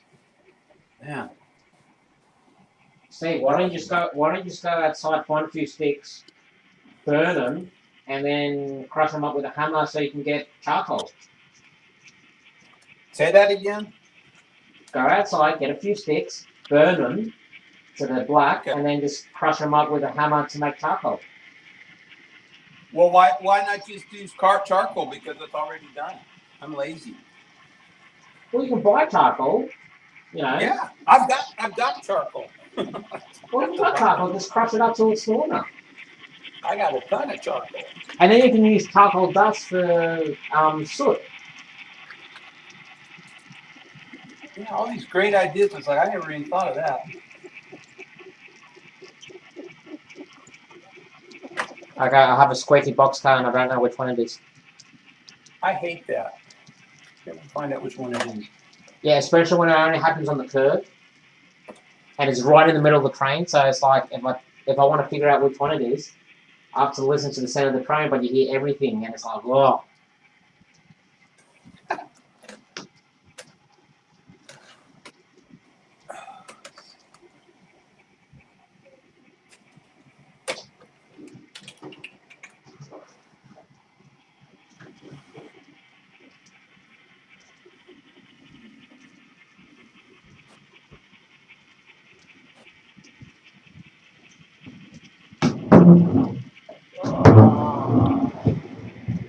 Ugh.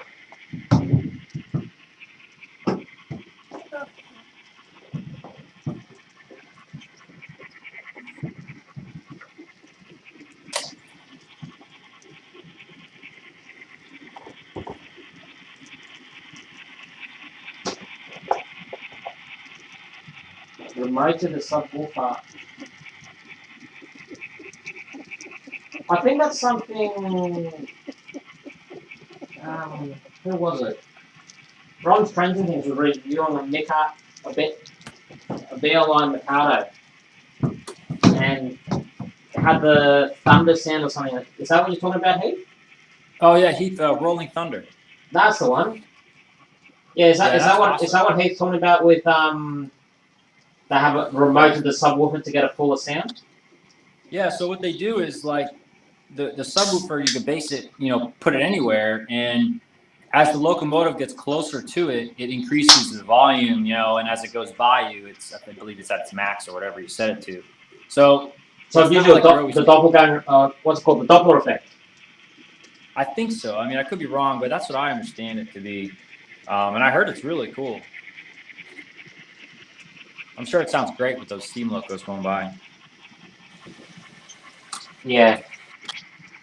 Well, I've got to teach myself how to program this QSI so I can adjust some CVs, some volumes, get it to have an articulating tup instead of a uniform tup.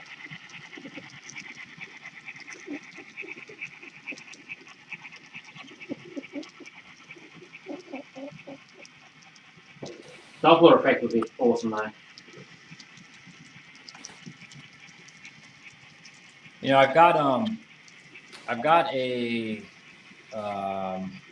TCS WOW sound in my Challenger 844, and I don't know what's going on with it. I'm like, I could test it on my layout, it's fine. I take it on my club's layout, and it's almost like the layout, the club layout is pretty big, but it's almost like there's a delay whenever I, hit the whistle or do any, CVs, it's delayed. And sometimes the volume cuts in and out. And I can't figure out what's going on with it. It sounds amazing, but I don't know. It's kind of getting me frustrated. Well, if you actually cuts in and out. Yeah, it's like it'll be, just going, and all of a sudden, like the volume, it just cuts in and out. No particular spots or anything. It's still going just fine. So I don't know. I don't know if it's like maybe the decoder's losing power or not enough power. It's a bit weird because the way sound decoders are designed is it primarily feeds power to the sound side of it first before the motor functions. Mm-hmm. And the reason for that is because obviously if the sound cuts out, it resets the sound circuit. So basically, instead of having the sound, shut off and then turn back on and start over again, it rather shuts off the motor and just have the sound keep going. Yeah. Because otherwise because like for example, a diesel engine, you constantly get the start up, shut down, that'll get annoying. Yeah. Yeah. So I wonder if adding a power pack would help.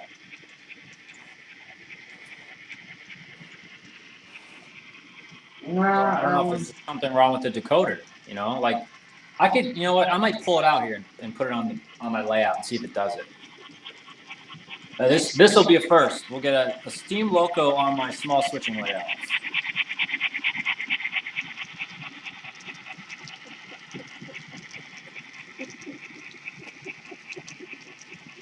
Let's clear some space.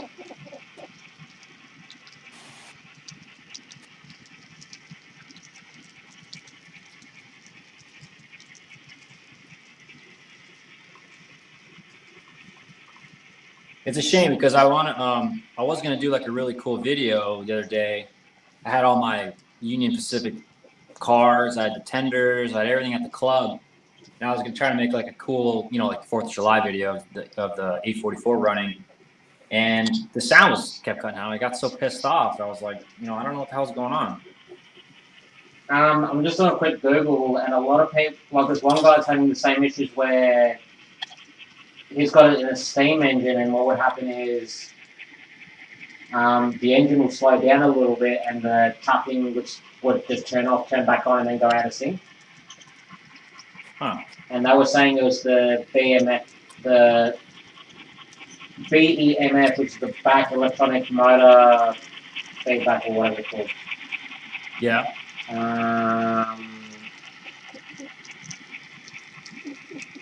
Here's another document. What's this guy saying? Hello, Melvin. Good morning. Melvin Fackler.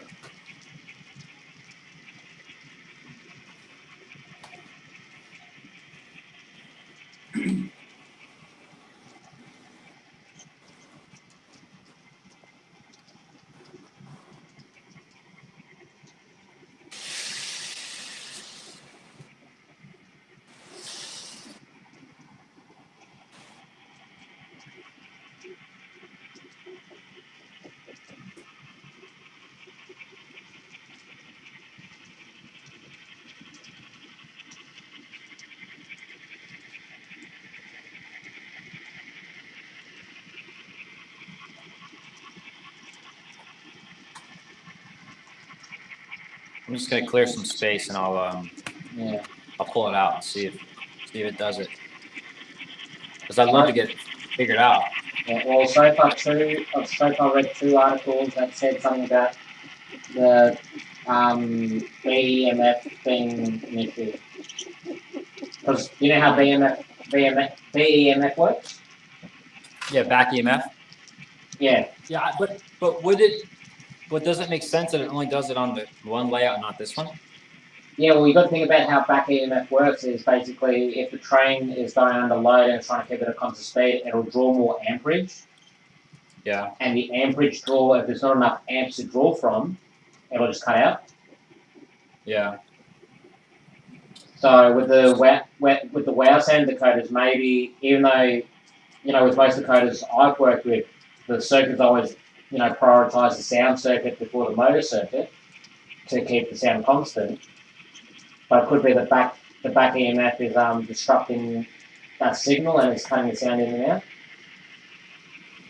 So might try. Yeah. So maybe it might be worth turning that off completely so you don't have the back EMF function, and just upping a couple of the motor CV so it runs at a bit more of a better speed. Like if it has trouble moving idle, set CV. What is it? CV2, I think it is. The startup CV. Up that a little bit, and then adjust the rest accordingly. All right, we can try that. Let me get it pulled out somewhere around here.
All right, let's see if we can figure this out.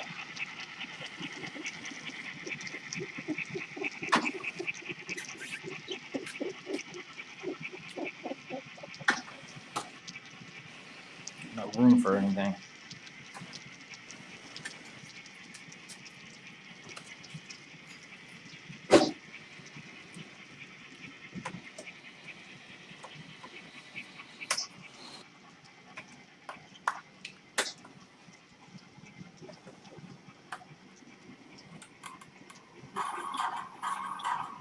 I'm starting right up.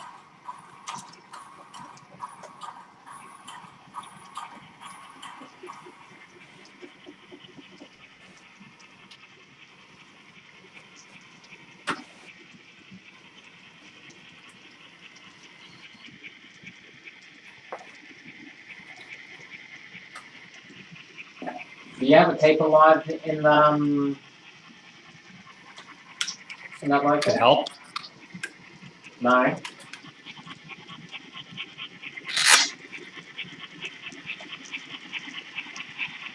Do you have a tape alive or no? No, no keep alive. Because I've got another guy here, pretty much same thing.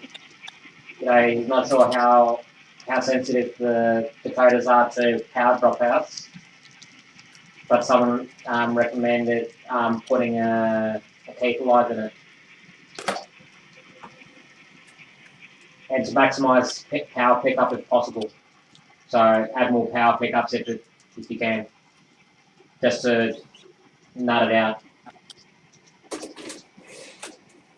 Because it kind of makes sense. You know, with a small layout, you don't have a lot of resistance from the main power source, because obviously it's all nice and close. But as soon as you start making the layout larger, that's why you have to start adding boosters around the layout, because you want to try and keep the resistance of the DCC signal as low as possible.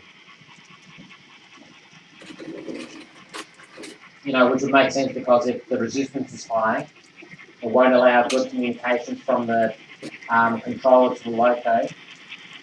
It'll also explain the power dropout, but also the back EMF would also be drawing a little bit more power out of the circuit to try and adjust the, you know, keep the speed at a constant.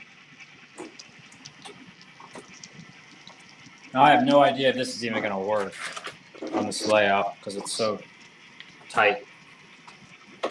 What brand is it? It's a Athearn Genesis. It's a beautiful model, but let's see if we can get it going.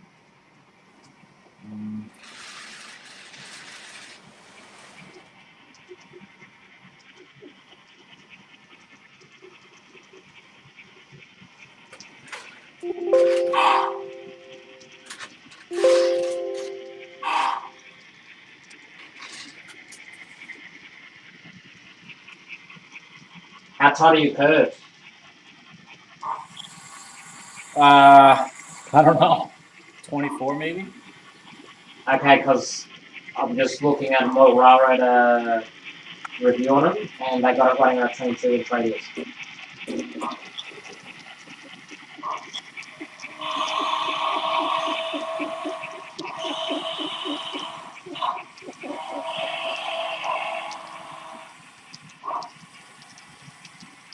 Sounds good.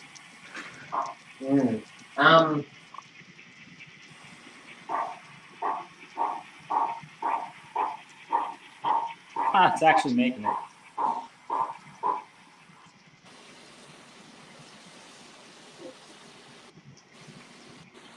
See here, it doesn't do it. Like everything's immediate.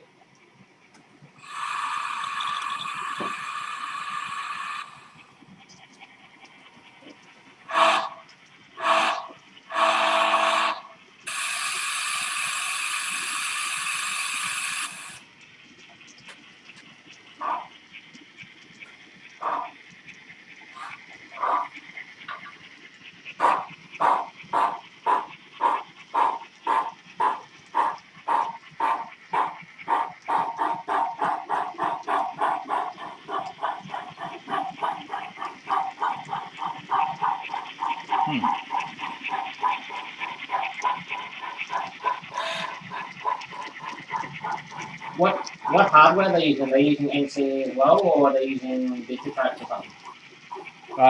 The club uses Digitrax. I got NCE. Yeah.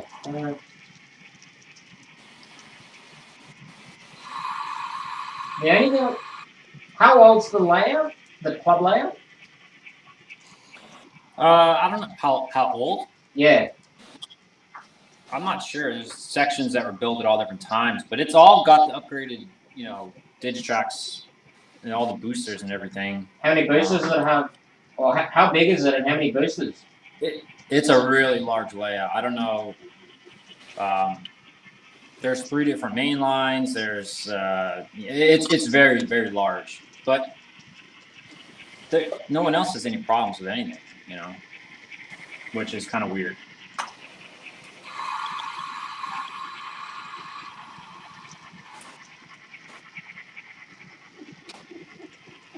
I don't even know how to adjust this stuff. I think TCS, they have their own way to adjust CVs. Press F8 2 to 4 times really quickly consecutively. F8. 8? How many times? One guy said he pressed it twice consecutively, but they say usually 4 times. And you'll hear someone talk on the. You hear the menu. Version 3. Use button 1 to adjust volume levels. Use button 2 to select sounds. Use button 3 to change the locomotive type. Use button 4 to adjust the chuff rate. Use button 5 to access your quick configurations and decoder resets. Use button 0 to exit audio assist. I don't know if you could do.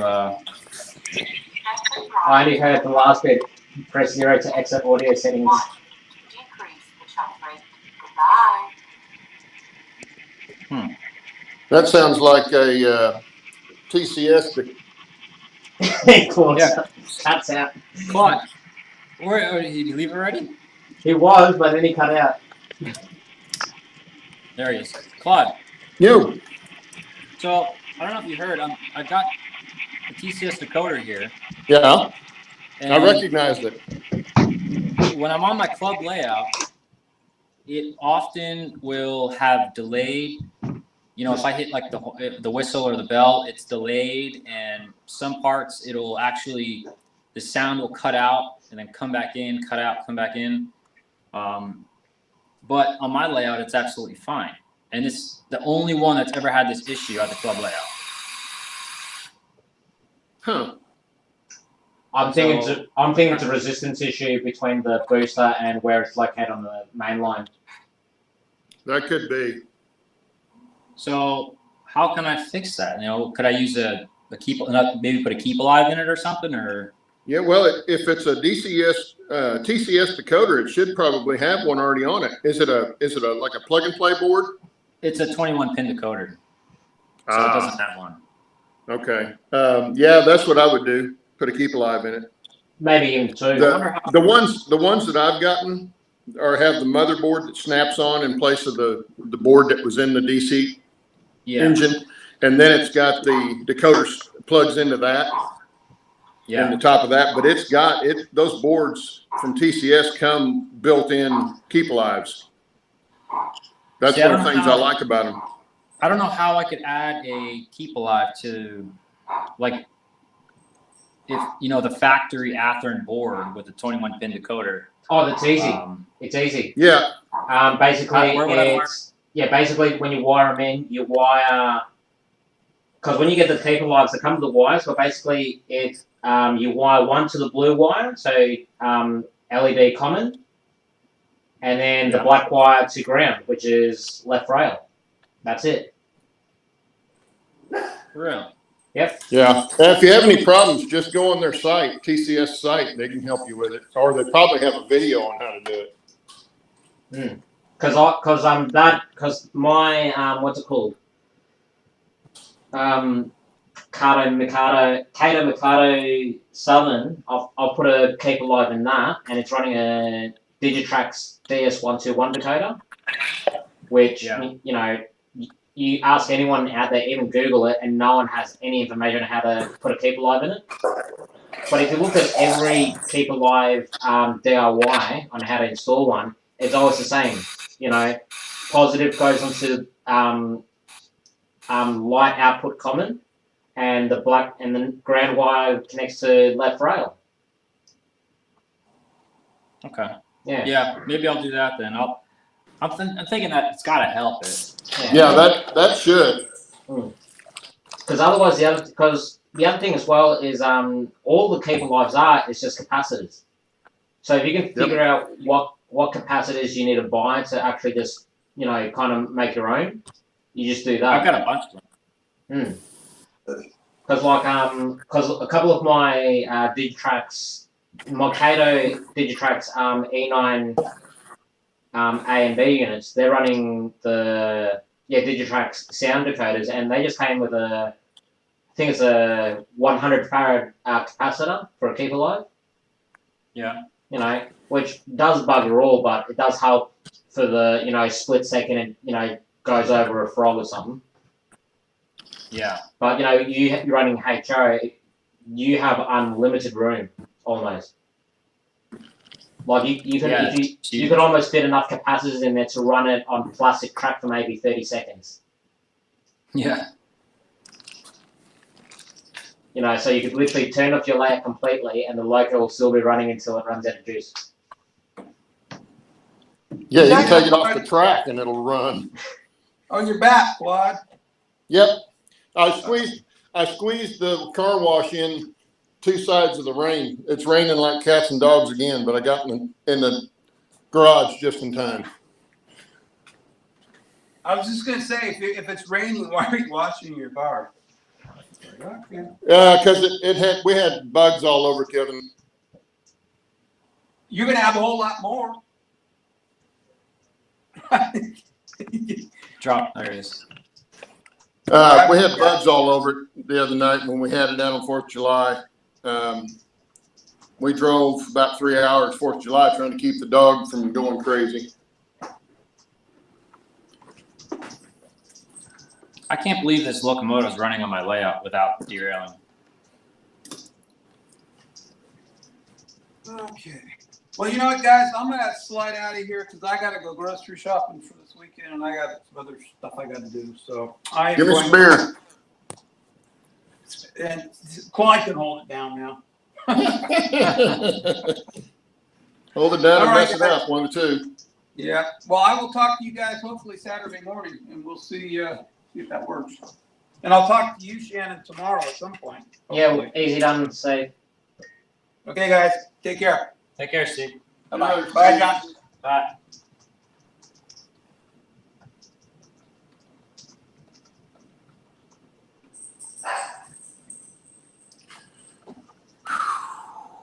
Looks like Heath's got a decoder issue too. Oh yeah? What do you got? He's got 2 Bachmann Bachmann decoder fitted locos. One loco runs 60% slower than the other. You know what kind of decoders are in there? Whatever. I'm guessing what he said. Bachmann and Skull decoders. So if they're genuine fitted Bachmann decoders, I told him rip them out, smash them with a hammer. Yeah. And upgrade. Might as well. What do you guys use? Ansca, the Digitrax decoders, the little. You got Digitrax, DCSA Concept, which is got 50/50 reviews on. You got TCS, NCE, Lens, ESU Micro if you want to go sound.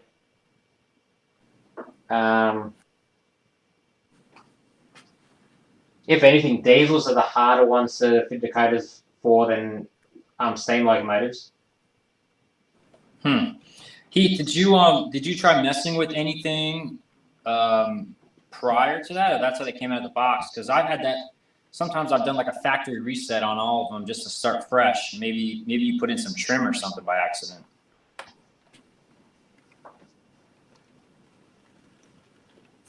Well, trim usually adjusts the forward and reverse, so that way when you go forward and reverse, it's in similar speed. Yeah, but I've had some decoders or Yeah, So I they've did been do a little- you can do. There's a trim reverse and a trim forward. Oh, yeah, true. Yeah, I didn't think of that. You're right. Because if they're the same manufacturer, same decoder, they should run. In theory, they should run at least really close. You know. Oh, that you'll always have differences depending on gearing, motor manufacturing. Because like no two motors are the same. Like I know. Well, sorry.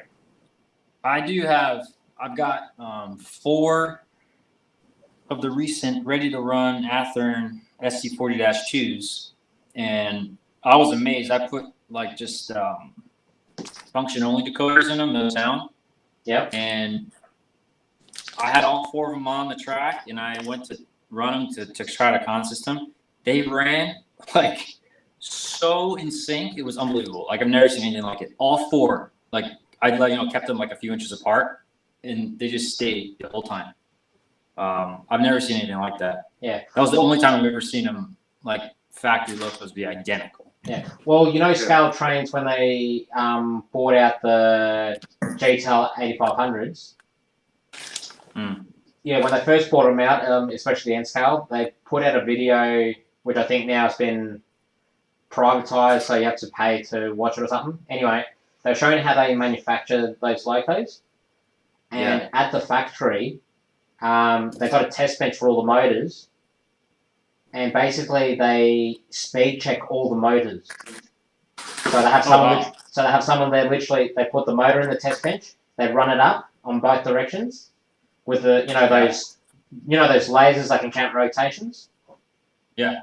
Yeah, it has one of those, counts rotations, and they go, okay, that motor can go in that pile. That motor can go in that pile. So then that way, when they install those motors into the A and B units, there's pretty much next to no adjustment needed for the to get them running in unison. Wow. And it'll probably be the same for most manufacturers now. They'll get the motors checked, put them all in a bin batch, and and they'll go, okay, those motors are for that model locomotive. Those motors we'll use in that model locomotive. That's smart. Well, it's a good way to because like if you think about it, if you can sell a locomotive that from the factory, you can run in concerts without adjusting any of the motor trims. The customer's gonna always gonna be like, okay, I'm gonna buy more of these because there's next to no adjustment. I can just plug and play. Yep. So Yeah, that's one of the reasons why I run those SD40-2s all together, because I'm like, well, I don't have to do anything to it, and they run perfect. Yeah. Yeah, N-Scale's a little bit more finicky because obviously we got the added advantage of gearing and whatnot, because there's a few more gears to try and scale down the speeds and whatnot. Yeah. So they're all cut differently, or they're cut slightly differently, and one gear from the next gear can be slightly different. Like I've had a brand new Kato loco. I bought a brand new, and out of the box it was noisy. For the love of me, it was noisy. And I couldn't work it out, but I did the whole running procedure, and after a few minutes, it went quiet. Maybe the grease just needed to run through all the gears and off. I'm thinking one of the gears might have had a little bit of a burr from the factory that didn't get machined off properly. Oh yeah, that'll do it. And then even then, I'm not sure. Are you familiar with the Intermountain AC-12 in N-Scale? No. They got cross-cut gears. They don't have straight cut. Huh. So do they quiet or do they make noise? Oh, super quiet until you get something stuck in the gears, and then they become super noisy. Like I've got this because I've got one I bought 10 years ago, and for years it just ran super quiet. Never really looked after it properly. You know, tried to keep up with the maintenance by lubricating it every now and then when needed. And then now I've just had this. You run it, and it just sounds like a coffee grinder. Like when you listen to it, like it sounds bad, but you know it's not bad. Because it's still running nice and smooth. It's because it's got those cross-cut gears, you know, they're meshing nicely, that there's something stuck in there and it's just, you know, slowly chipping it away. And it's like, oh. And I don't want to open it up because last time I opened it up, I think it took me half an hour to an hour just to remove the boiler shell. Because of all the little details and whatnot, and, you know, they're all sprung steel, so... You know, if you don't unclip one bit of detailing off and you pull the boiler off, boing, there it goes. It's stressful working on steam. Like I pulled open that tender of this thing, and I was stressed out. I couldn't get, you know, everything was kind of tight, and I didn't want to break anything. And like right now, I'm dreading opening up the tender again to put in that keep alive because I don't want to break anything.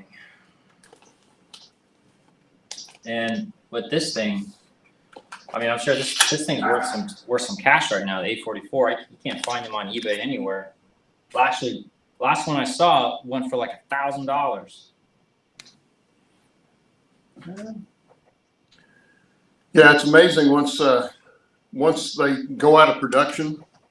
Yeah. How fast the price goes up. It's like the Blackstone engines. They were supposed to be coming out with some K28s and K36s, but they had problems with their manufacturer in China. Mm-hmm. So they're trying to find a new manufacturer. So they've delayed it for 2 years. Well, they quit making their other ones for 2 or 3 years ago. And luckily I bought most of mine a year ago. Mm-hmm. And so I was getting them. I think the most I paid for any of them was $415 on eBay. Now you can't find one for less than $5.25. Well, to start with. I'll tell you, I was looking for 844 for a while, and I was looking on eBay, and you know they would go up, you know, even older runs would go up, you know, $1,000 plus, you know, and I'm like, holy crap, no way I'm paying that much. I was doing a trip for work, and I stopped in a hobby shop, like I always do. I always just find a hobby shop, and I'm looking in the wall, and like in the back section where like the repairs are, and like I see the big blue Ather and a Genesis box. I'm like, ooh, that's a Genesis steam. I'm looking, I'm like, holy crap, that's 844. And I'm like, that's the new release. And I was like, is this thing, you know, what's the deal with that locomotive? He's like, oh, it's brand new. It's just been sitting there. I was like, and the price was like, you know, below MSRP. And I'm like, yeah, I'll take it. I couldn't believe that. I'm like, no one has seen that. I'm like, I could flip it for probably twice as much, but yeah. I just got. Well, that's what they say. If you find something in a hobby that you like or that you've been wanting, you better get it if the price is good enough because it may never be there again. Yeah, I couldn't believe. And if it is, you'll pay through the nose to get it. Yeah, yeah. Yeah, it's like this. I got that little goose right there, and it's got a decoder in it, but it needs some work. Well, I got it for $100. That's damn cheap. It's a Concord model. I've got another Concord model that was brand new in the box, and I got it for $1.25, I think. Well, I just bought a Lambert brass, but it's the Pierce Arrow front on it. Nice. Okay, which is much harder to find, and I paid a little over $300 for it. Wow, the craft has got to be nice though. But it's you know, I ran it and it ran on the test track and then it quit. But I got a feeling it's something very simple. Yeah, it could have been a wire came loose. There's no telling. But I'm going to put a decoder in it anyway. So then I may remotor it. Yeah, might as well put a little. I've seen a lot of guys do that with those brass models. Put nice quiet motors in them and put a nice can in it and then put a decoder in it. But I wanted that Pierce Arrow front on it because those are the ones that are hard to find. Yeah. In fact, I saw one on eBay last night. It's a Flying Zoo, which is a cheap brass, and and it was already up to 350, I think, but it was a Pierce arrow front, and it wasn't painted. It was just straight silver. It was painted, but it was painted straight silver. It didn't have any of the black on the hood or any of that kind of stuff. Do you check out brasstrains.com? I do, but most of the stuff they've got on there is either way too expensive for me. Did you set up their notification thing? I did. I think I did it one time. I probably should have bought one, but I saw something I was looking for. I set up what you're looking for, and whenever it comes in stock or something close to it, they'll send you an email like, "Hey, we got this." And I'll tell you what, a lot of the things that I'll look and be like, "Ooh, I may want that," and I'll check it like an hour later and it's sold. Oh yeah. Usually the good stuff goes quick, but sometimes you find some good deals. Yeah, I've seen some decent prices on there, but it just wasn't stuff I wanted. Most of it was HO. Yeah. And I've got a couple of HO steams. In fact, I've got an Athearn Genesis Challenger. Yeah. Challenger 4664. It's a nice looking engine, but I've got 25-inch radius curves on my standard, and it would run on that, but I don't think I'm going to keep it. I think I'm going to end up turning around and selling it. I got a real good price for it. I got it for less than $300, so that's why I bought it. But and it was brand new. Yeah, I want. But it's just too big for my layout. So unfortunately, because I love the big steam engines.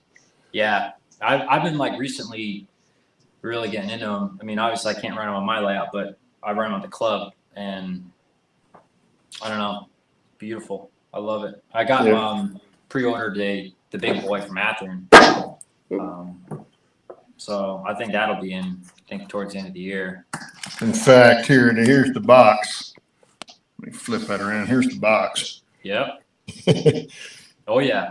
That's a beautiful, beautiful engine. Yeah. But it's a lot cheaper than the BLI. BLI's got one out too. Yep. But that Broadway Limited, the ones that one thing I do like about, they got smoke. They've got the marker lights are illuminated. I don't think the detail is as nice as Genesis, but they're both really nice models. Well, I haven't seen one up close, so I couldn't comment on the detail. But and the Athearn's got all the sound and everything with it. Yeah, and the sound is usually pretty good. Yeah, so it's it's not bad. It's just going to be way too big. I wanted it to pull all of these ore cars. Oh, cool. I've got about 3 times that many. And so I found somebody here in town that had a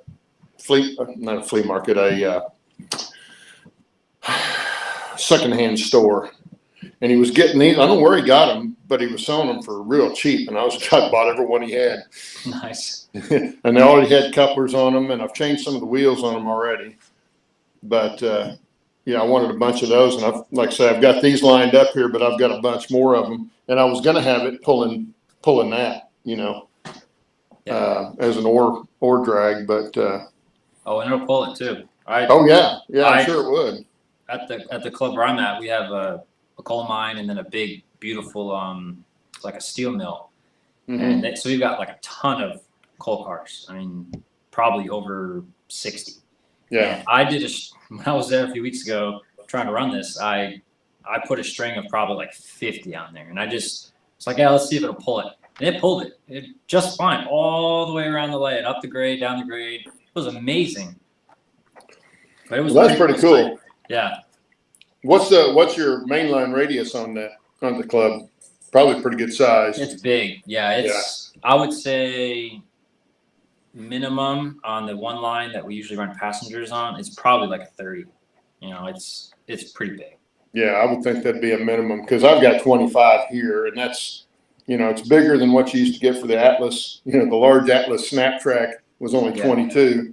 Yeah. And this looks okay, but on my passenger cars, I bought the Athearn and Roundhouse. Athearn had come out with these. They're the arch roof, the 65-foot arch roof. Yep. And so they look like the heavyweights, but they're a lot shorter.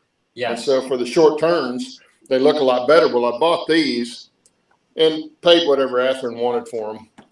I got the 5-car set, and then I found a guy that had these from Roundhouse. It's the exact same car.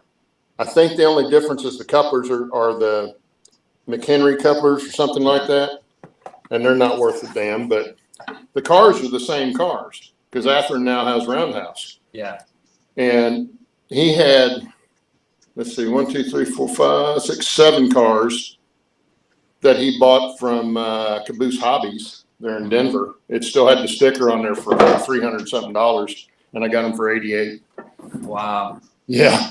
So I went ahead and bought those, even though I'm not really going to have room for that many, but I've got a set of Atherton F3.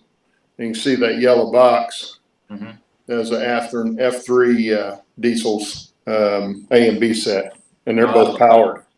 And I put decoders in those, and man, they'll pull. I've got a pretty good grade on this one spot, and they'll pull all those cars up that grade. So, Hey, Claude. Wow. yeah.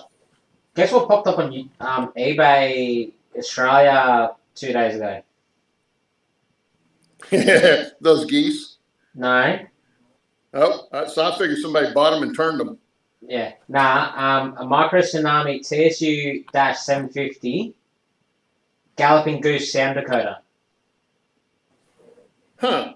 I didn't know they had a dedicated one. Yeah, 139 US. Or Yeah. make an offer. Yeah, I didn't know Tsunami made one, or Soundtracks made one. Yeah, well, yeah, this guy's selling one.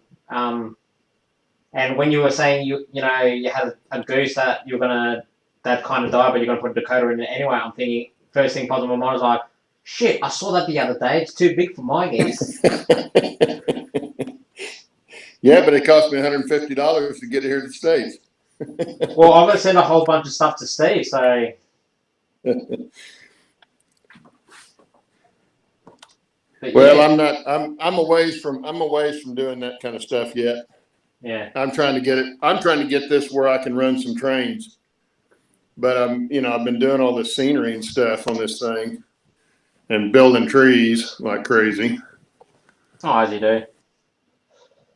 But That mountain starting to look really nice now. did I show you my lightning strike spot? No, you I didn't. don't know if you can see it very well. Those I don't three know if dead trees. that's showing on camera very well. No, I can make it out now. You keep the camera still. Oh, that's cool. See, and then I kind of on the sides here of the trees where they got scorched a little bit but didn't kill them. There's so many places like that in Colorado where you see just a small area. I say a small area, probably 100-foot circle, and you know what it was. It was a lightning strike, and it just didn't catch the entire. It might have been raining real hard at the time or something. It didn't catch the whole area on fire. But yeah, they get a lot of that up there. I still got to add a lot of deadfall and stuff, but I just got these taller pine trees to put on here and give a little more variance in the height of the trees. That's awesome. Yeah, but I gotta do some more to it.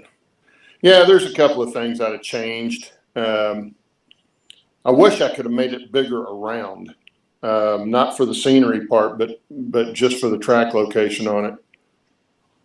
Mm. But Still it looks good. It kind of gives you the look of the thing. And I got the trestle. The trestle's finished finally. I can turn this. There we go. Turn that one on. Yeah, no, it looks So beautiful. I got all the fire barrels on it. I scratch built all those. Wow. And then, which wasn't hard to do, once you get all the deals together and then just take the CA glue and start gluing together. Then made my discharge pipe for my stamp mill, old discharge pipe. And then I got an old trestle here, and over here to the right is going to be a mine head frame. And I think we're going to make it still operational so we can bring the trains in. Instead of going to the stamp mill, they would load them in the train and go onto the refinery. Stamp mill would have been back in 1800s. And that's kind of how I made it look. No, looks good. But yeah, it's looking good. Sure, slowly but surely. That's awesome. It takes a lot. Oh, I got my aspens going up the side here. Oh, wow. Those, Nice. I tell you what, that stuff is that super leaf. Yep. From Scenery Scenery Express. or Scenery Solutions. I think there's a couple of places have it, but that stuff's cool. It's a lot better than regular flock. Oh, yeah.